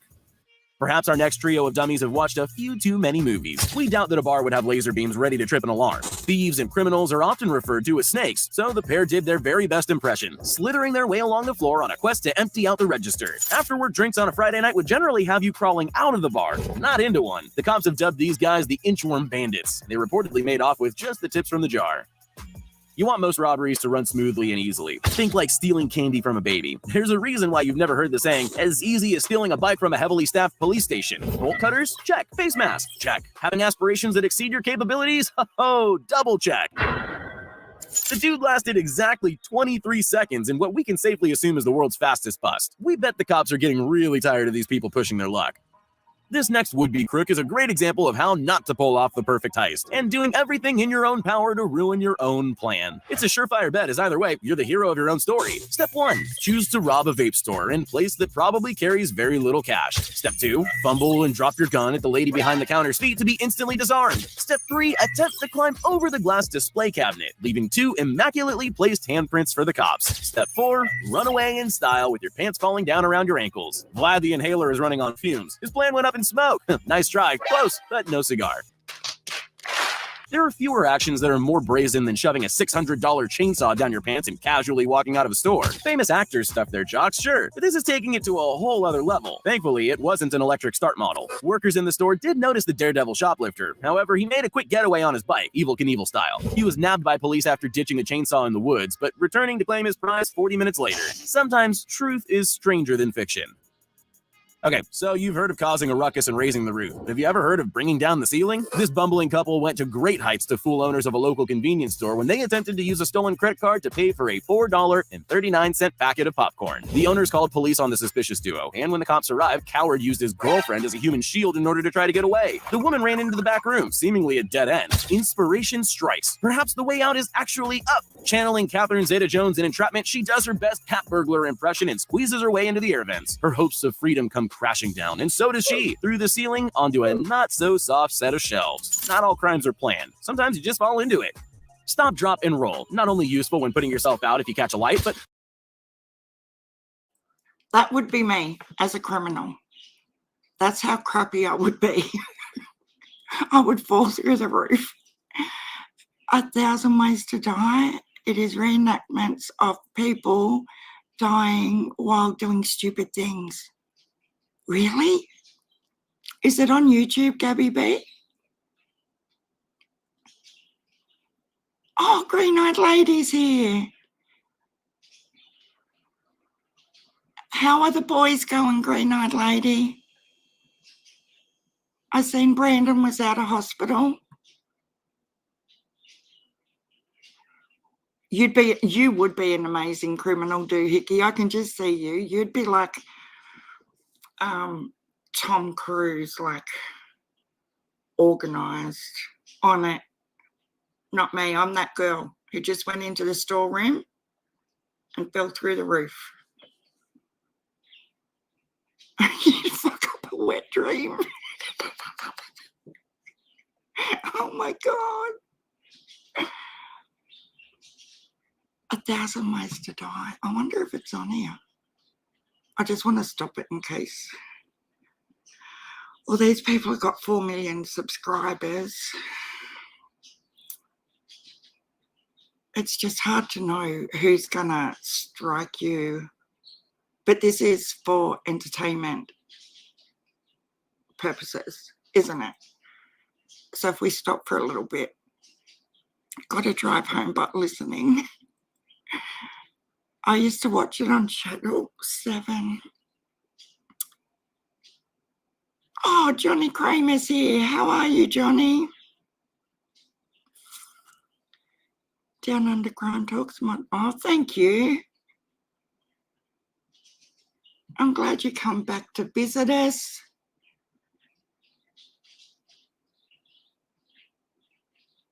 I live in one of the areas that... Oh, really, Rhonda? Like, I couldn't be a cop, honestly. Yeah, I just admire how much patience the majority of them have. Like, you do see videos where obviously some of them lose it too quickly and overreact, but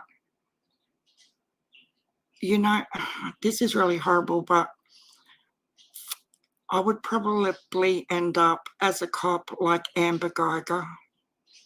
You know how she finished her shift and went home, I think it was in Dallas, and she thought she was in her apartment and it was a different floor, and she shot that poor fellow. That would be me. I would do something like that. Renette Sharon says, yes, we love having Johnny here. I'd get into the passenger seat forgetting I didn't have a getaway driver. Yep. That's something I do too. I'm not the most organized. Oh my God, that's funny. Anyway, we'll see. Also good for avoiding motion detector sensors when pulling off a heist. A pizza store owner had installed a series of external and internal cameras that captured the whole bizarre event. Thieves were seen rolling around on the floor all the way to the back room. After breaking in successfully with a crowbar through a glass window in the front of the store, lightning would strike twice as that same handy crowbar would peel the safe apart like an orange. To their dismay, there was nothing of value in the safe, but they didn't leave empty-handed. They stole a drill, a speaker, a flashlight, and toys from the game room. Not at all the haul they were hoping to brag about. This is a case of crouching tiger, hidden cash.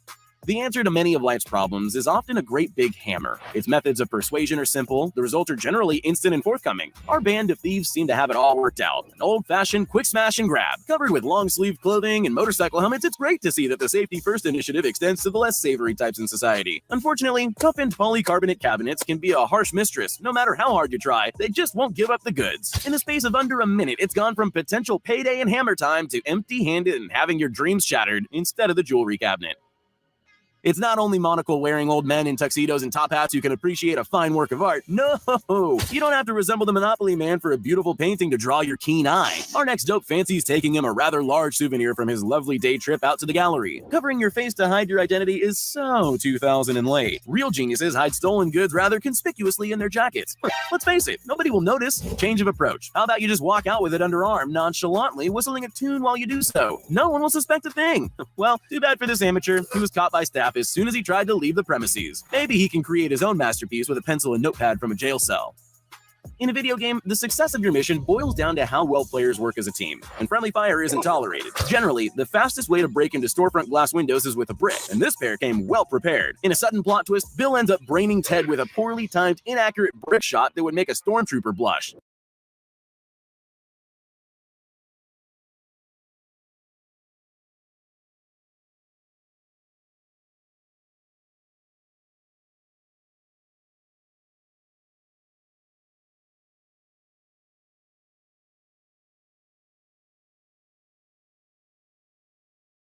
Oh my God.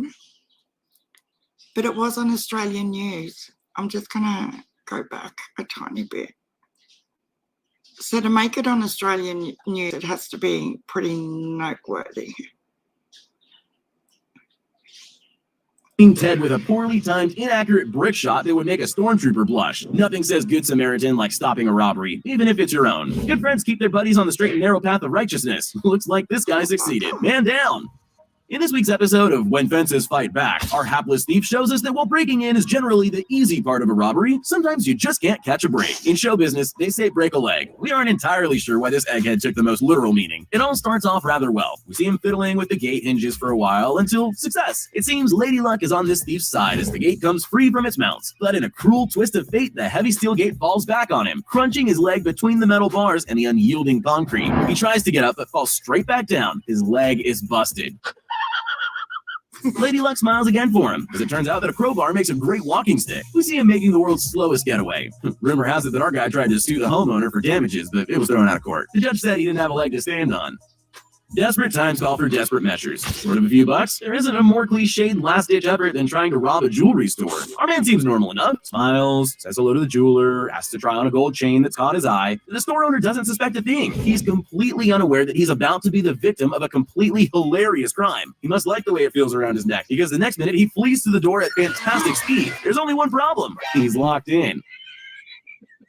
This isn't the jeweler's first rodeo. He calmly asks for the chain back before calling the police. Our robber must have been feeling pretty stupid when he was marched into the station in charge. If diamonds are a girl's best friend, then we can say that gold chains are most definitely not even this man's brief acquaintance, let alone friend. When you're the victim of multiple burglaries, you go back to the drawing board and learn from your mistakes. This Canadian mobile phone repair shop owner did just that. Mobile phones are small, high-value items and prime targets for would-be thieves. Her employees now put all expensive items safely away after their shift, locked up for the night. She used her mobile technology know-how to her advantage by installing a security camera system linked directly to her phone. So when she got a notification on her screen, she logged in to watch the drama unfold before her very eyes. A trap isn't complete without a spring. A curved security gate acting to contain the break and enter. You can crawl in, but you can't crawl out. While the crook is frantically searching for an exit, police are already on their way to take him to jail. When they arrive, they even help untangle him from the net. There's that famous Canadian politeness at work. We're all taught to always tell the truth, and that lies just get us into more trouble. Not every criminal is a thief in a mask, and it turns out the police take fraud very, very seriously. After scattering ice cubes on the floor of a business, this man deserves an Academy Award for his excellence in acting. Pretending he had slipped over and smashed his head onto the hard floor, he filled out an insurance claim for the slip and fall and a shameless cash grab for a juicy, lucrative payout. This is a weaselly move, and one his mother would most definitely put him in timeout for. Unfortunately for him, fraud is a serious crime. He was arrested and charged after the footage was given to police. For the crime of premeditated stupidity, we find this man guilty. I can't believe people do that. Like, I understand they're trying to get money, but how dumb. Oh my God. We're going to have to borrow Griffey and Stella cups. At least they're fluffy. Oh. They haven't been in, have they, while I was playing that? Oh, wow, Rhonda. That would be... Yeah, you would be on alert every time you heard a news thing, wouldn't you? Well, the cops are chasing us.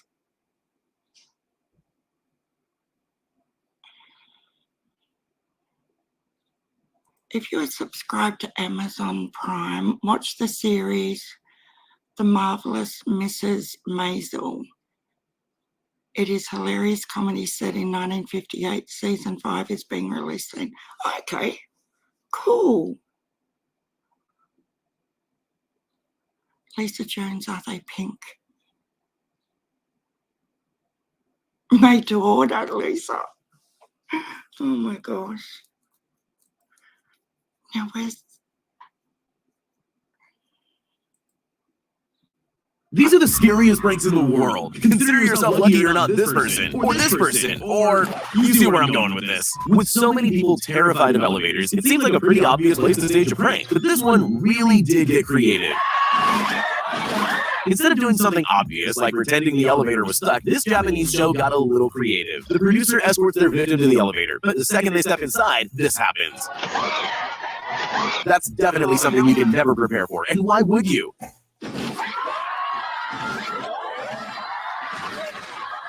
And if that wasn't enough of a shock, they then find themselves on an underground slide, covered in some kind of mysterious goo. New fear unlocked, anyone?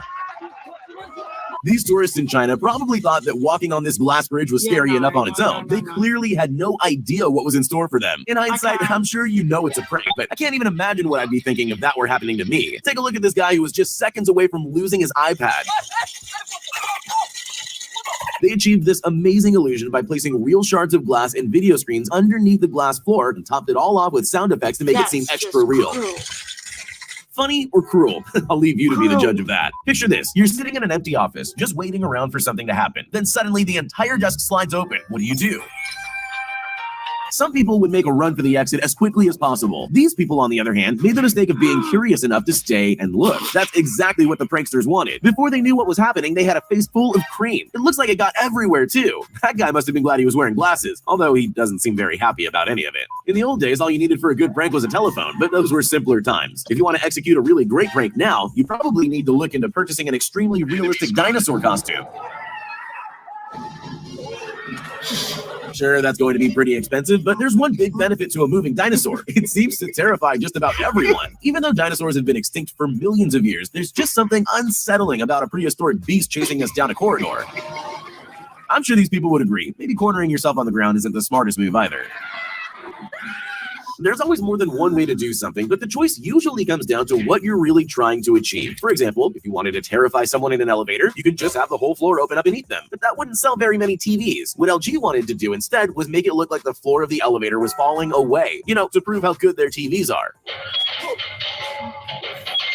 Freaking out.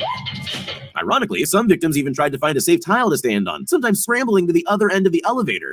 I'm just glad I didn't need to experience this for myself. If you've ever watched The Ring, then you'll know just how terrifying it is. The movie creators put together the perfect set for a scary prank. Just when their customers least expected it, the screen pulled up without them noticing, leaving a gap for the actress to crawl out and scare the life out of the unsuspecting victims. Oh my God. Honestly, I think those people handled that quite well. Well, most of them anyway.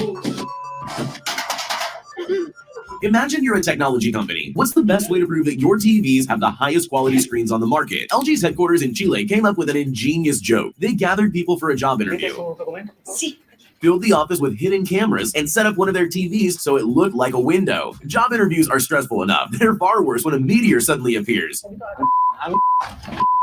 Oh, that's gold. Holy shit. Most of them took it well, except for that one guy. I think I'm on his side, though. Some people really know how to create drama. But the TNT network might have just overshadowed every other drama queen on the face of the earth. In 2013, the company erected a suspiciously large button in Belgium, inviting unsuspecting people to push to add drama. Some people just walk by, but some brave and curious people press the button. Once that happens, all heck breaks loose. With staged fights and gunfire breaking out in the town, bikini babes on motorcycles tore up the street and anarchy erupted.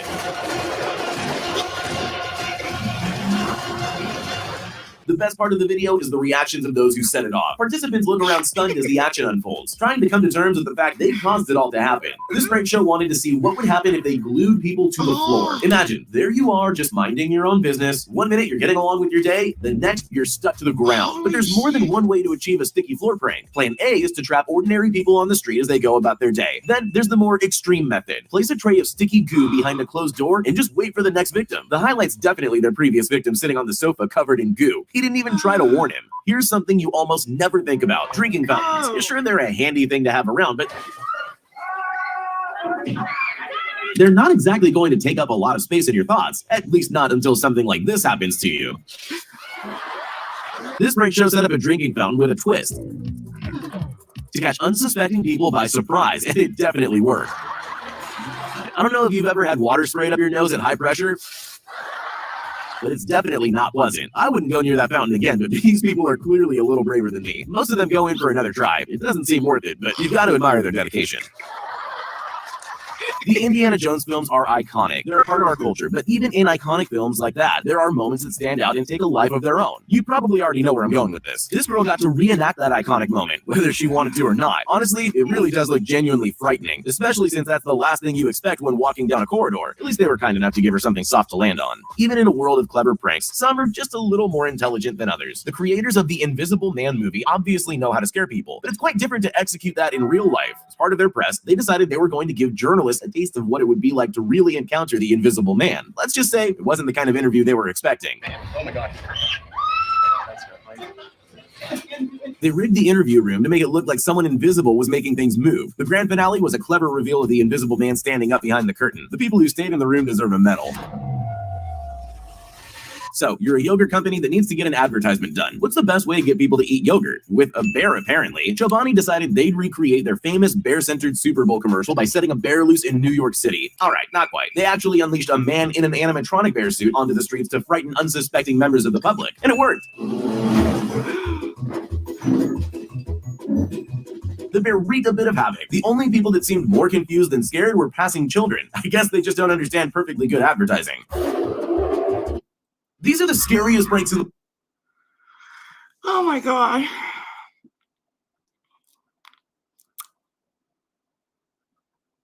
You ladies be...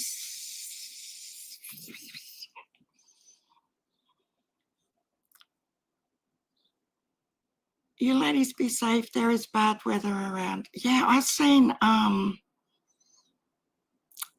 alert for more tornadoes, Johnny.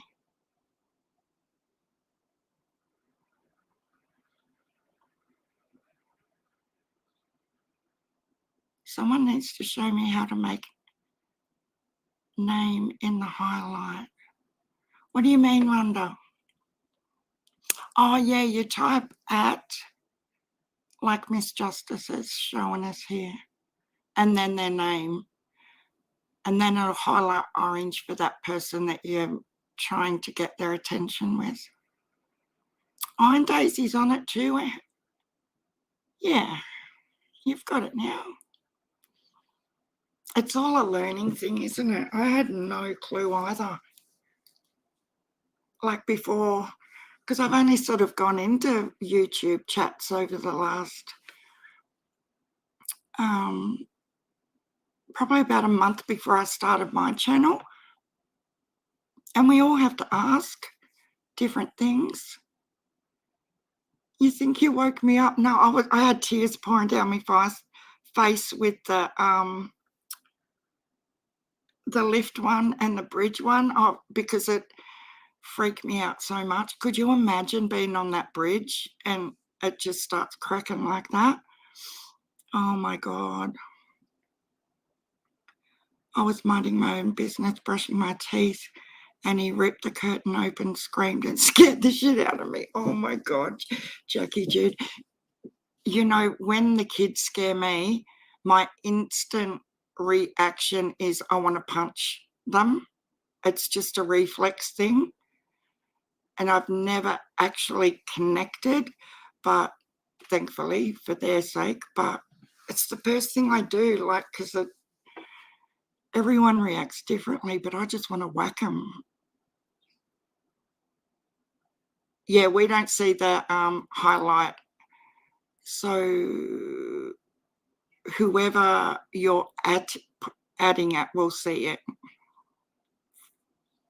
Oh, really? You can't get it to work, Rhonda?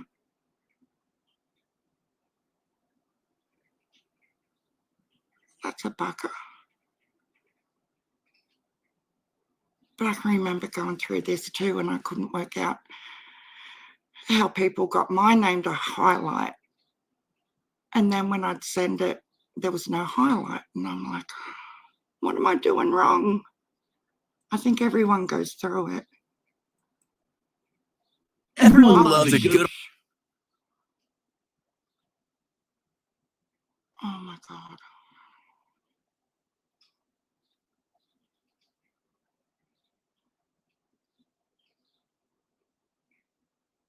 Yeah, I don't know if they'll strike me or not, but try doing it to yourself, Susan says.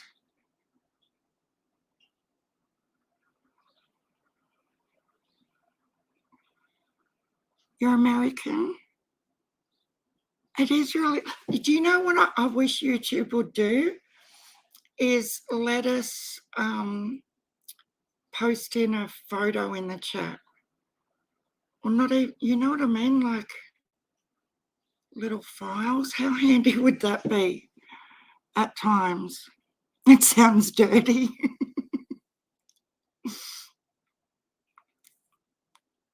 It'd be, like, I can understand it could be not good, especially on lives.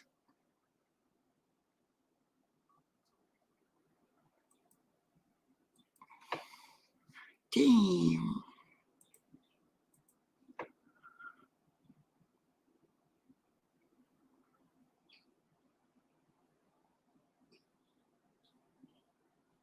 Wonder why it doesn't work. It is an American show. I would post you the link if I could. Hang on, I'll see if I can find it. What was it called? 1,000 Ways to Die.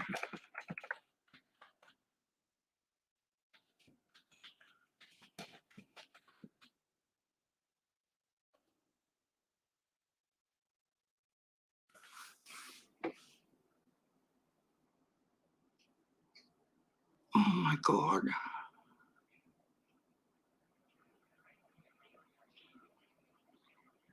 It's not an actual show, but there are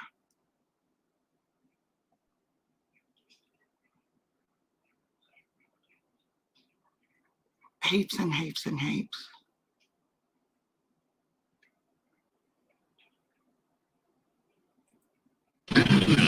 very first time. 1,000 ways to...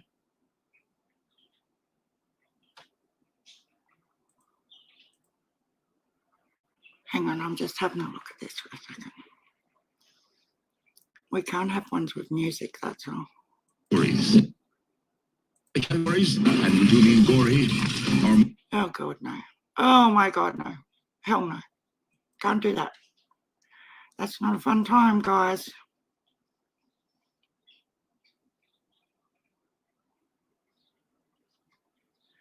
Yes, some of them are not really...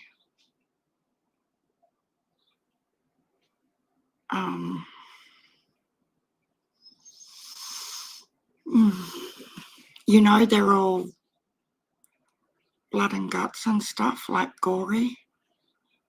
You have to do the name exactly, yes. And no spaces.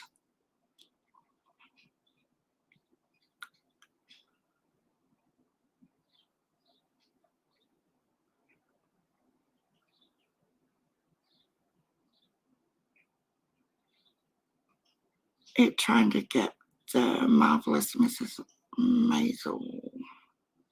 Oh.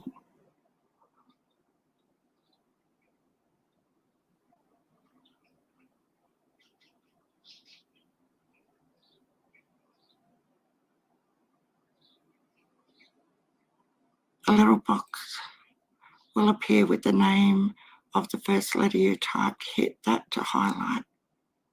Yep. Oh my gosh. I just want to see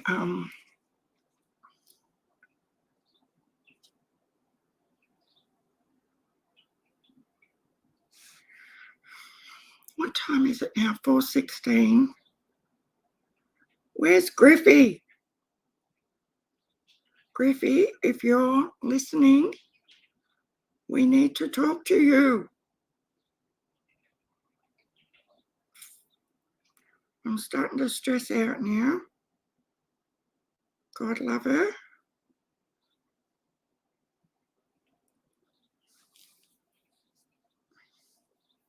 It's not fair.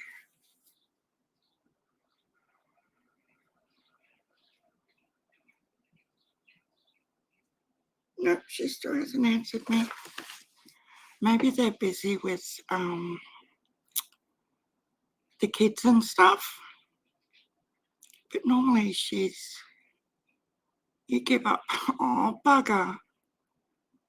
You've been 9 hours behind.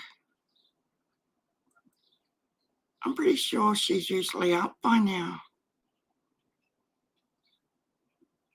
I just don't like it when she's been quiet this long, Suzanne, because if I haven't seen her, I'm just a natural, stress head. I swear to God, she answers messages in her sleep, though. While she's asleep, sometimes she's, like Susan knows how crappy I can be at replying.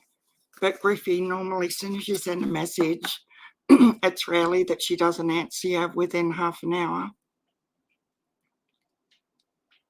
Yeah, it's really hard.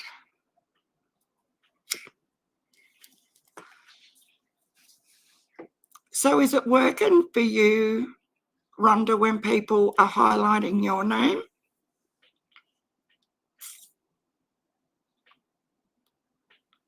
That's bizarre, isn't it? Oh, she did it, guys. Oh, that's awesome, Rhonda. Thanks, Gabby and Susan and Lisa and everybody for helping her out. Jackie.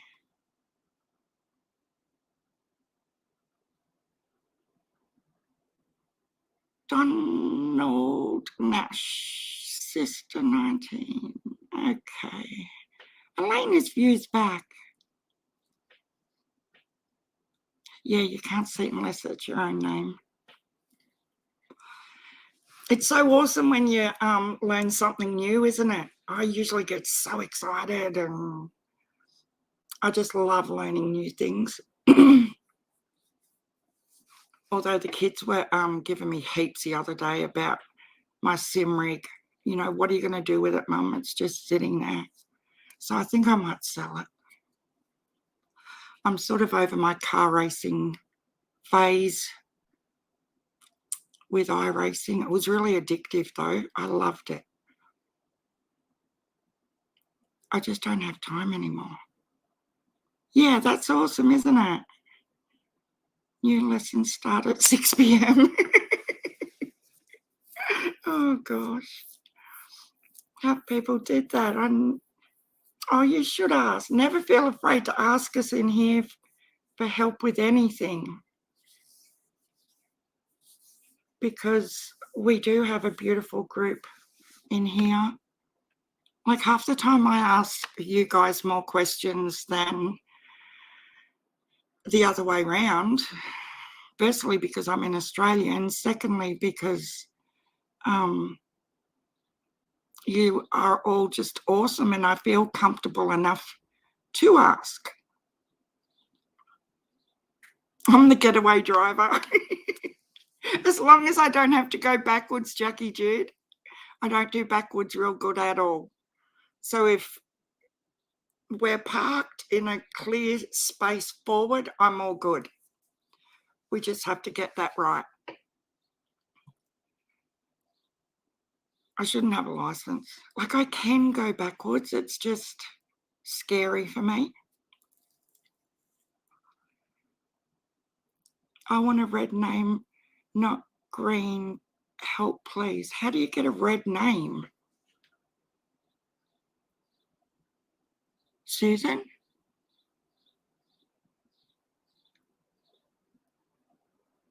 I want to know how you get a red name too. I think she's having a go at me. Aren't you? Security Jeep says, ask and you shall receive. And I'm not going to say absolutely. But getting back to the absolutely thing, honestly, she says it so much.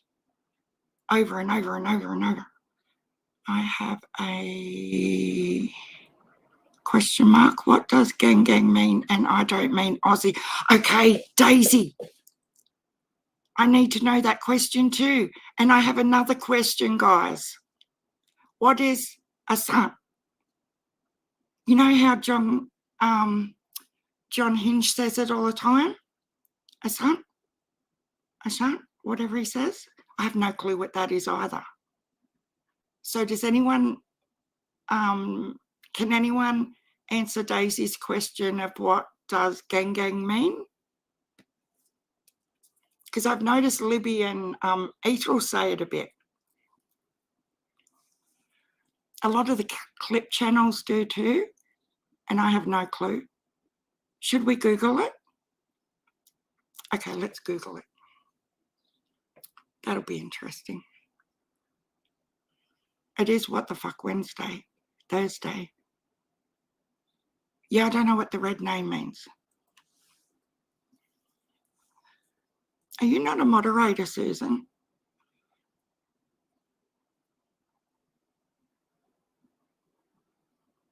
Moderators are blue.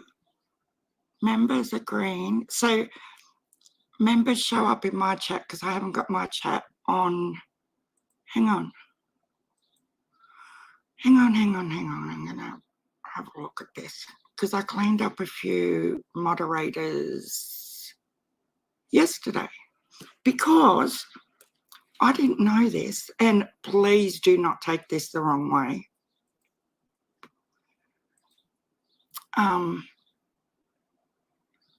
It was in, where is Susan? I'm so sorry, Susan. I thought you were already one.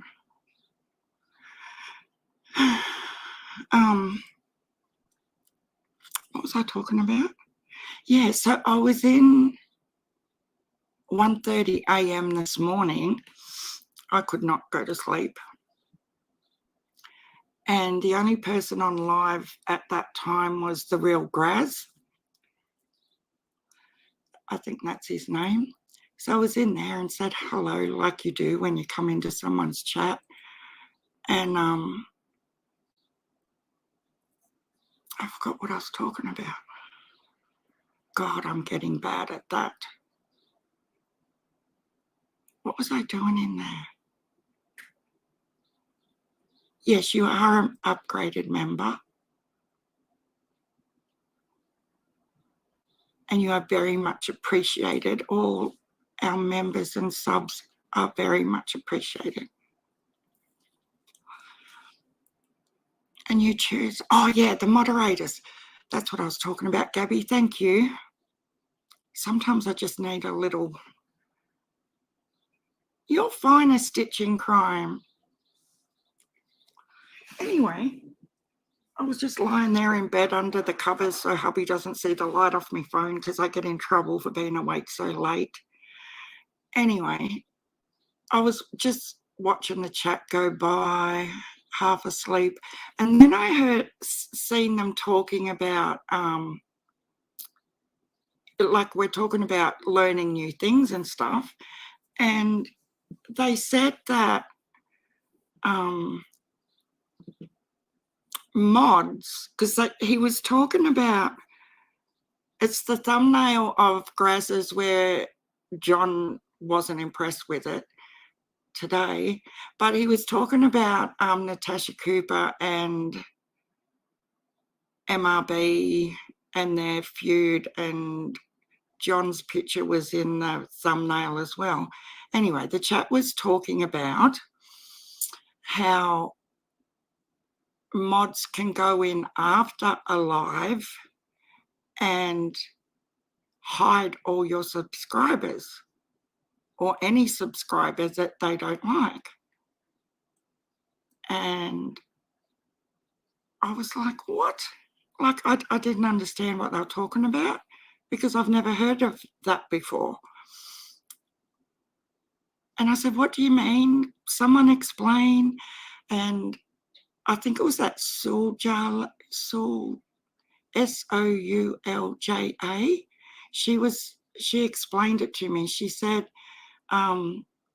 especially on Natasha's channel, she's had like rogue mods that have gone back into her channel and they go in and hide like all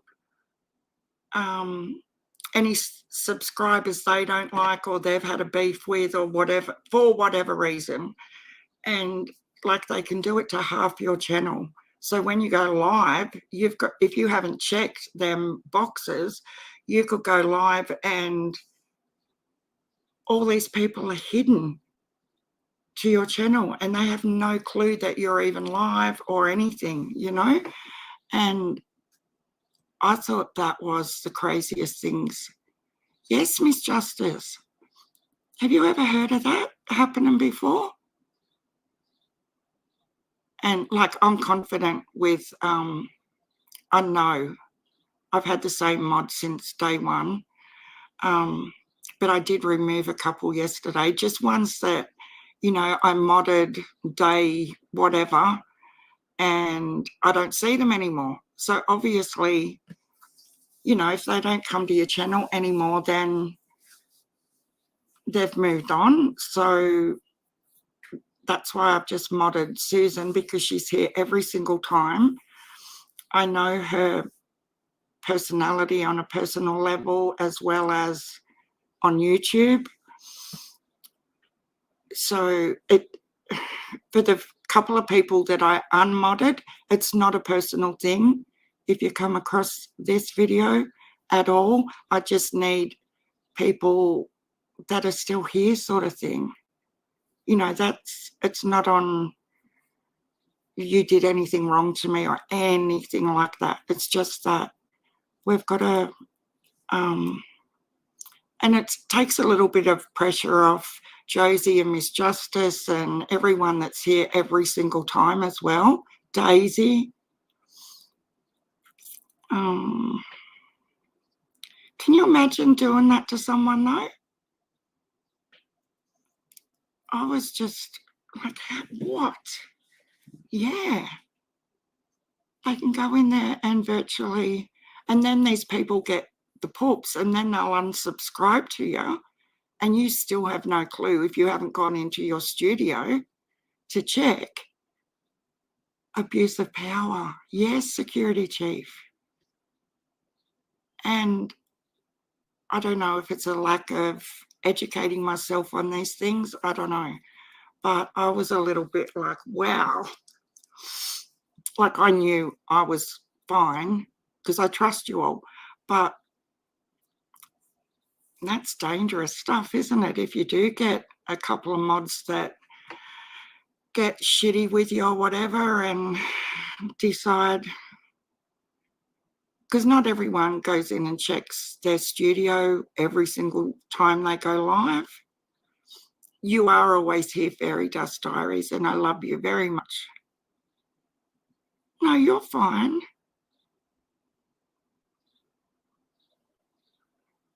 Can you play whack-a-mole? Oh my God. I do that with the cat on the new cat scratch and poll thing. I mod subs. I can't even mod my own behavior. Oh. No, you don't, Lisa Jones. You don't talk rubbish at all. Oh dear. No, but some, like I have seen some, like been in chats as a viewer and just think, wow, that's, you know, pretty crazy stuff that mods are doing and things like that. But I've never had a problem at all. But yeah, the ones that I unmodded, I hope they don't get poopy, because some people take it really personally and get really, really upset. I might just message them and explain. That would be a good idea, wouldn't it? Yeah, you are always here too, Gabby B. No, I'm sorry, Rhonda. With that stuff, I wasn't even going to say a word about it, you know, because it's just given air to it. But after, like, that stuff with Priscilla, and I don't like drama. I don't like getting elevated and angry like that. But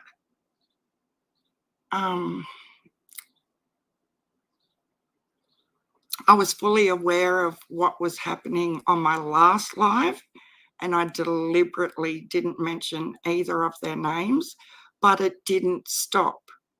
The last live I did was, what, 2 days ago, 3 days ago?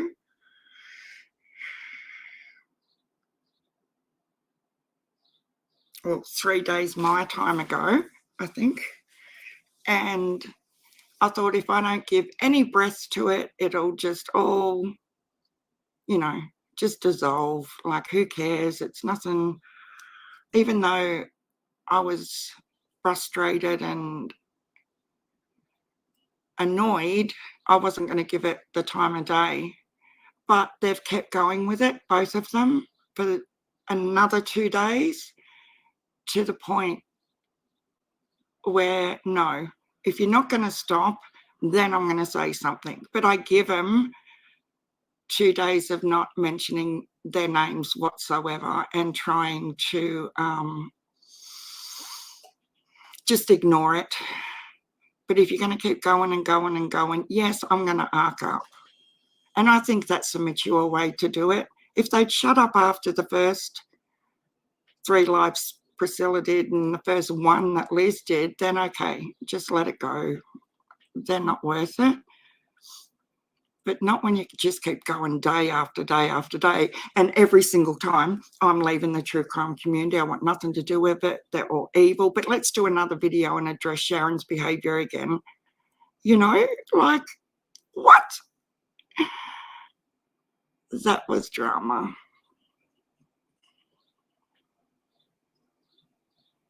Oh, thanks, Rhonda. It normally is beautiful and lovely here, and she can take the piss out of me for saying that, because 90% of the time it is lovely over here. You know, even that sort of hurt me feelings, that she tried to make it out like I fake not wanting drama. And I'm just boom up in their face. And I'm like, girl, what? No, I'm not going to go there because I'll get all agitated all over again. Yeah, I do too, Fairy does. I try to treat everybody the same. And it's when you sideswipe like that and you're just sitting there actually thinking, what the fuck? I just don't understand.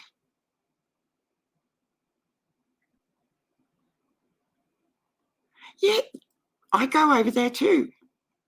I go into Jenna's and have a sticky beak. I go into Ziggy's. Like, because Jackie Jude,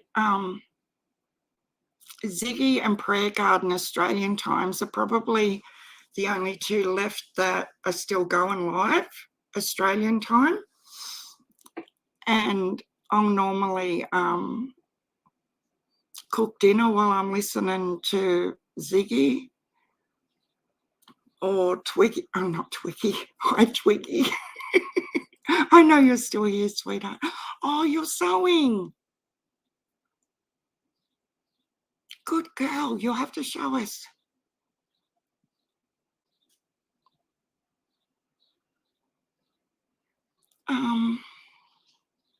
Was it you that sent me the photo of the Kafasat quilt, Twiggy?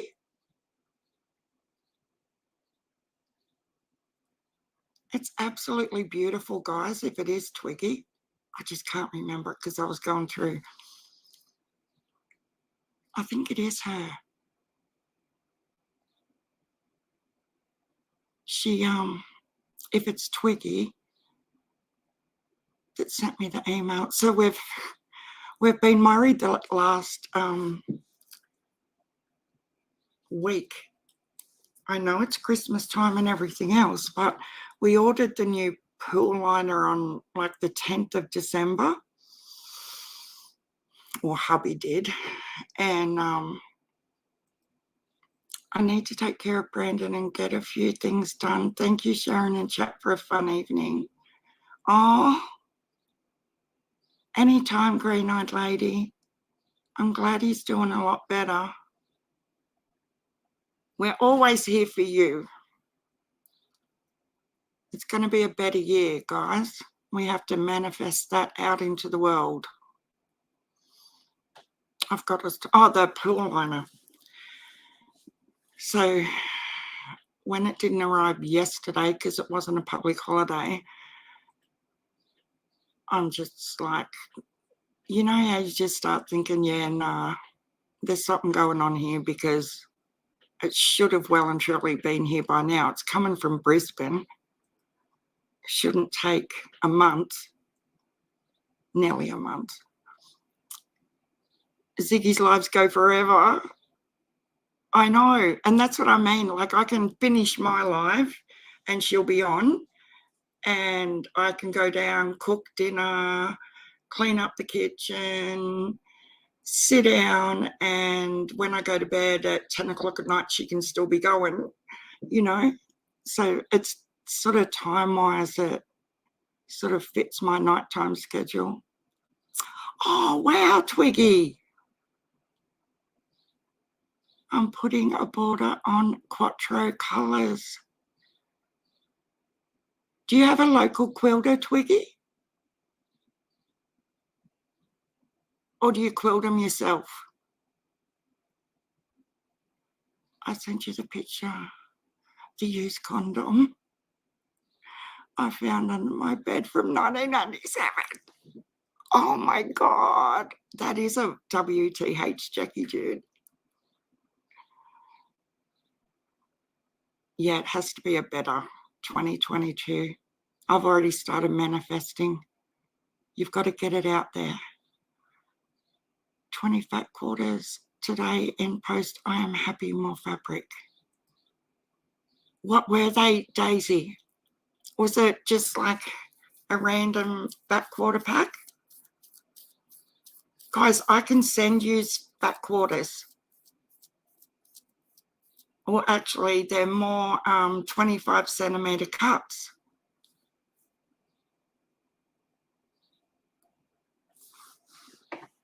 No, you do it yourself? That's cool. But if you ever want one, you know, done on the long arm, just give me a yell. I'm dying to see what ones Daisy's got now. Send us a photo, Daisy, please. The show and tell is just as good as, I reckon. You would drop that wrench a lot. Oh my God, yeah.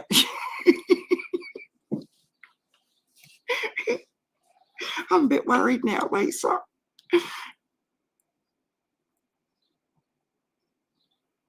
20 fat quarters.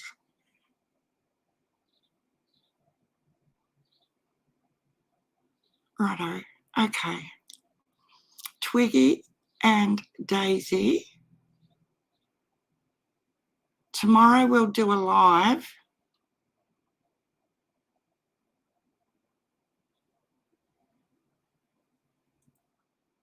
You're in Australia, aren't you, Daisy? And Twiggy is? No, I bought 10 for 25 from Spotlight.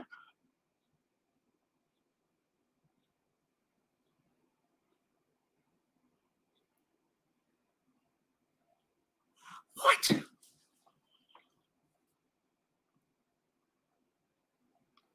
Yeah, send me a pic later. We'll do a live tomorrow.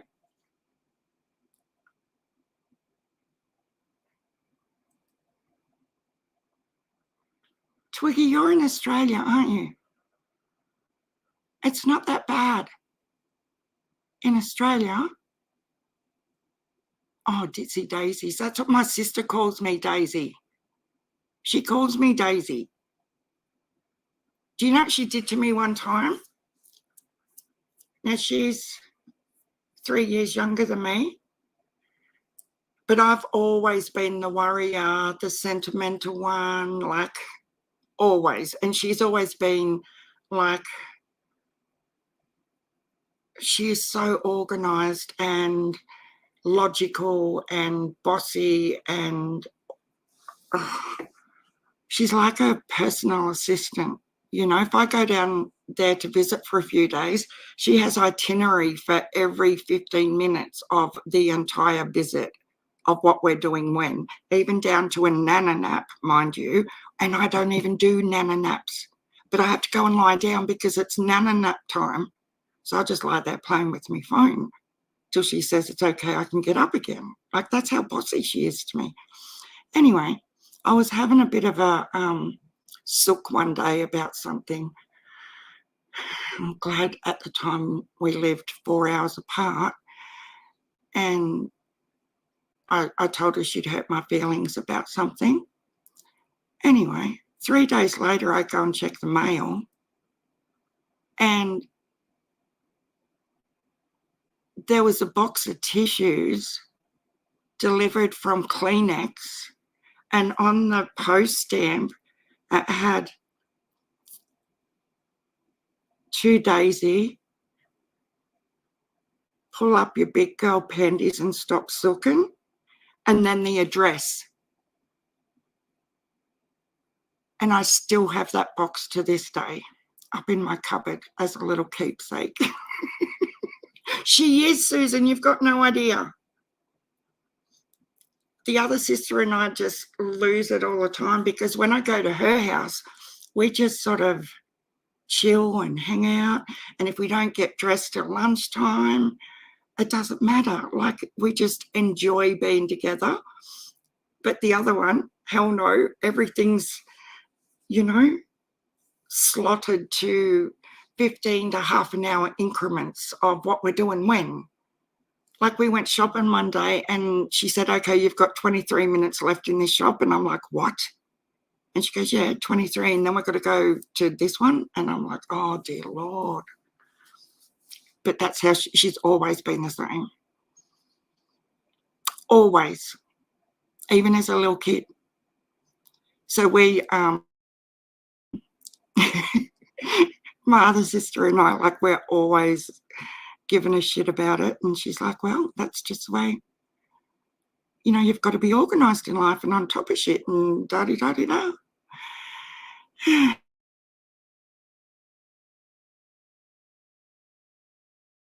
crazy. Has my internet dropped again? Yeah, are you glad you got brothers? Oh dear. I think it dropped again, my internet. It's on the floor. Okay, so we're going to do a live tomorrow. Twiggy and Daisy. I'll schedule it when I get off here. And anybody else that would like some fabric, and we can go through the bolts and stuff. And I can send you all some. You know, I would love to see it being used. It's on the floor at Gabby B. Who just said they would? Daisy said, holy shit, I am glad I have brothers. You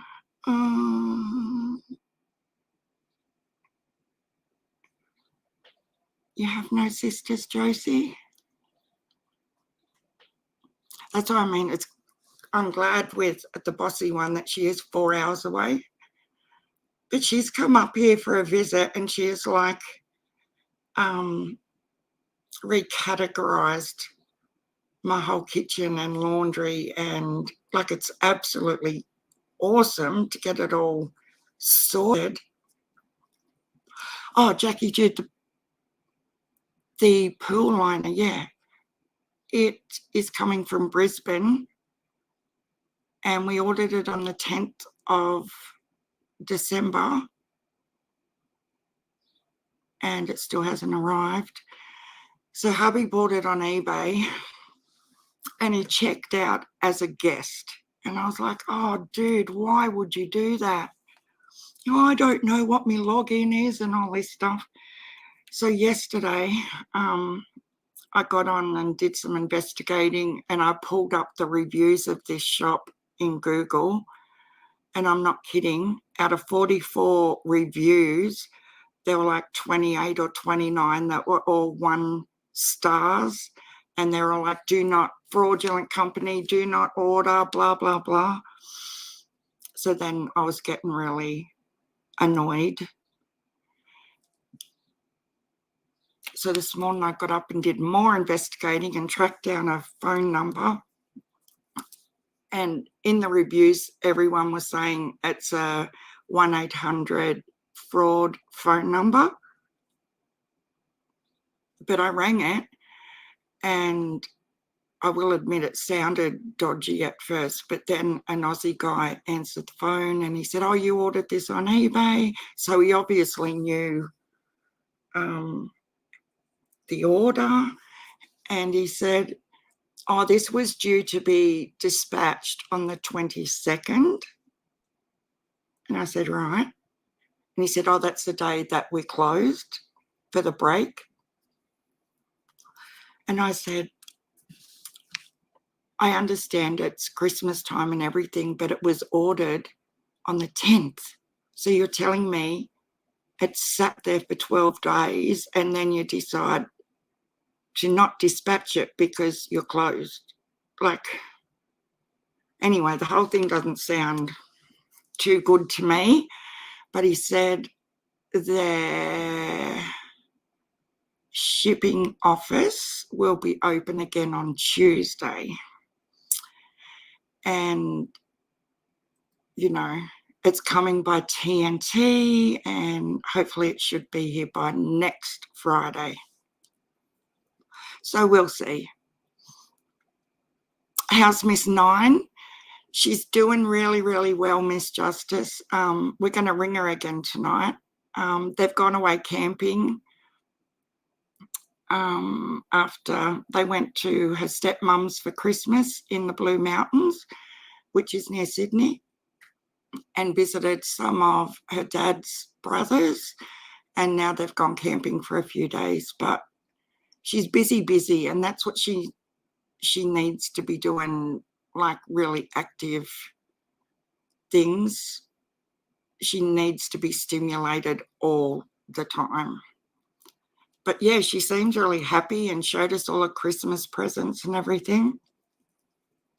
Showed us what her brother got, and yeah, it's good. I'm so relieved, you know, that all the acting out was purely because she wanted to go and live with her dad. How long does it take for things? Usually about, in normal time, not Christmas time, but in normal time, it can take like 10 to 14 days, Jackie. But Christmas time, obviously, it might be a bit longer. Can I help with my tool, Sharon, with that order? Watch this space. My God, I'm scared shitless. You guys have no idea.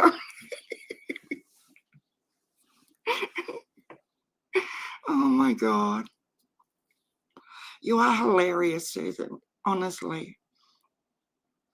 But no, it is really good. And I can actually sit back and be a nan now, which is an awesome feeling. Rhonda says, I'm my mum's only child and my dad has 4 girls.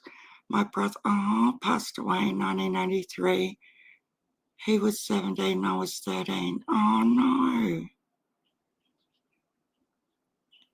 That's horrible, Rhonda. I bet you were close to him too, because close in age. It's really sad to lose loved ones, I know. So many things sitting on the docks at Sydney. Yeah. But I ordered the bugs. I know they're live insects, but I can order. So the order has to be in by Monday at the latest. I usually order my roaches for the lizard on a Sunday night or really early Monday morning. And they will be, I'm not joking you, they will be sitting at my front door Wednesday morning, every single time, without fail. And they come from Brisbane as well. So, you know, what worries me more about the liner is the reviews. They were horrible. But anyway, after I showed hubby the reviews, because he had to come over to see what I was looking at, and it must have been the look on my face because I was on the computer in the house. And he goes, what are you looking at? And I showed him, and he was beside himself. And he said, so it's a fraud company. And I said, well, that's what the reviews are saying, but, you know. And he said, get on the phone and order a fiberglass one. I'm not going through this shit for the next month. He gets really impatient because he's got it all ready for the liner now. He went and bought a new, because we've always just had chlorine. But he decided he wants to do salt. So yesterday, God, he was up at like 6 o'clock in the morning, drove to Wagga, went to 4 different places, couldn't get a saltwater chlorinator anywhere. He comes home, goes to the local hardware shop. Oh, yeah, we've got 2 different sorts. What would you like? So he bought one at the local shop so he didn't have to even drive to Wagga. And now he's all excited about using his new chlorinator, and he can't. So I got online and looked into fiberglass ones. There's a local company in Leeton, which is about an hour and a half away. And I've emailed him, but he hasn't answered me yet. So if we can get the fiberglass one before next Friday delivered, he'll probably go with that. because it's all ready to go. All they got to do is drop the bloody fiberglass one in the ground. We've even got sand delivered and everything. And it's funny, isn't it? It's like everything in life. You don't realize how much you use something till you don't have it. So I know it's not, the end of the world type situation. It's just frustrating. Like when I order something, I hate the wait process. I'm impatient. I want it now. I want it yesterday. You can eat it. Oh my God. You can eat in it. Oh, that's funny. When we first took my youngest daughter to the ocean, the very first mouthful of water she got, she said, "Oh, Mum, pepper, it's got too much pepper." It was really cute. And it was 2 dirty socks. What? I ordered a bouncy house from Facebook for $275. It was taking forever to get here. I was tracking the package, so I felt okay. The package arrived and it was 2 dirty socks. Now that's a WTH moment. Holy shit.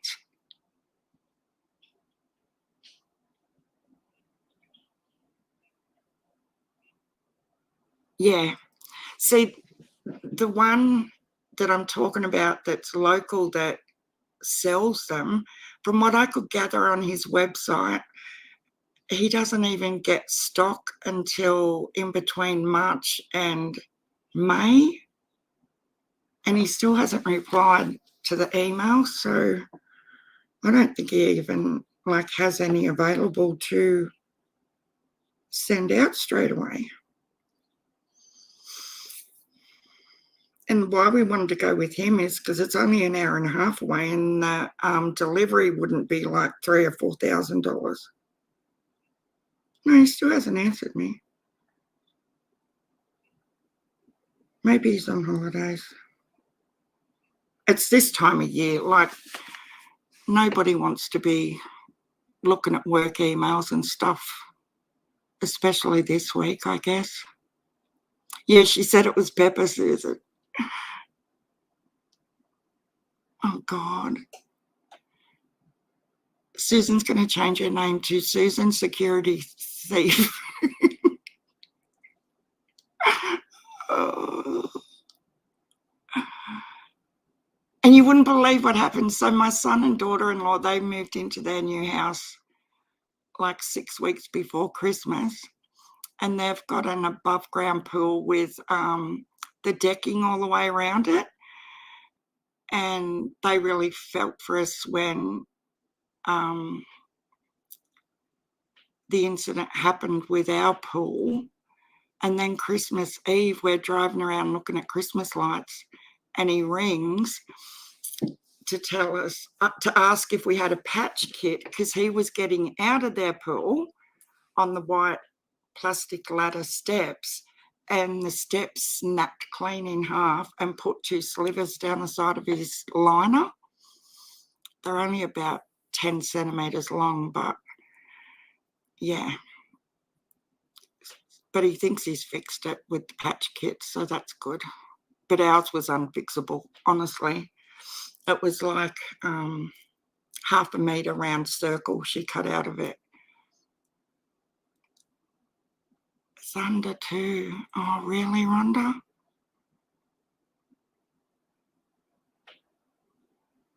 Yeah, we're going to have to keep our eye on little Miss Police Chief now.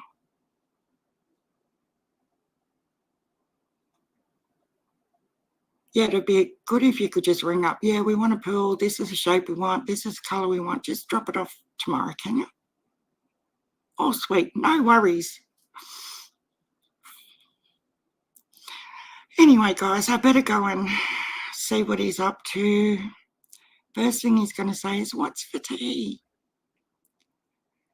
Chief of Security. Yes, Gabby B. I honestly thought she was a mod already. to be honest. But tomorrow, if Twiggy and Daisy are here,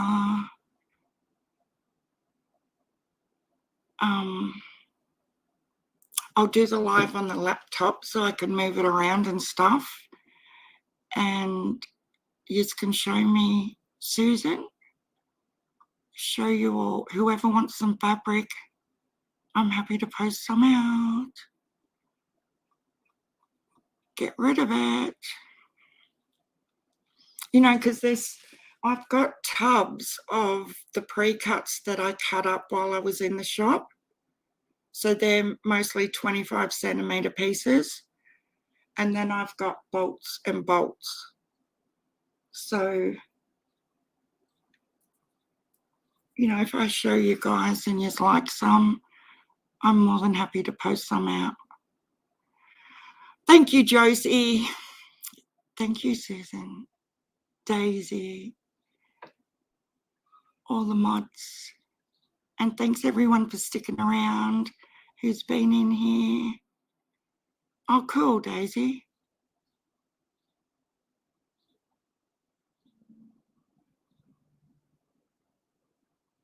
Oh, we love you too, Lisa. And sorry again for the drama, but I wouldn't have settled until I had my say, and I've done it, and I'm done with it. You want some bolts? Do you know, just quickly before I go, when I was in the shop, I had 2 different people try to steal whole bolts.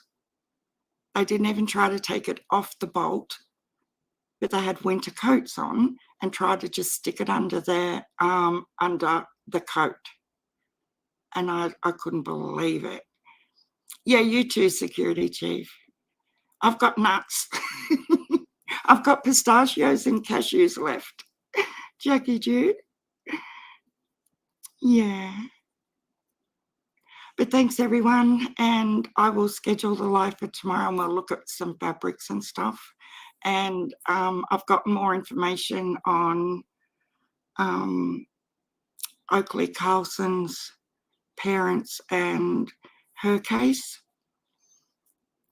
And Miss Justice, just quickly, I messaged that lady that you talked about in the comments, and she said it was fine to use that video, but I want to have a listen again all the way through. I just skimmed a bit of it. So we might play that tomorrow as well as a phone call a lady had with Donald Wells. And I know a couple of creators played it a couple of months ago, but there were a couple of things that I thought were interesting. So we might have a look at that, have a listen to that. But anyway, no doubt I'll see you all in other chats tonight, and I'll talk to you then. Okay, see ya. Bye.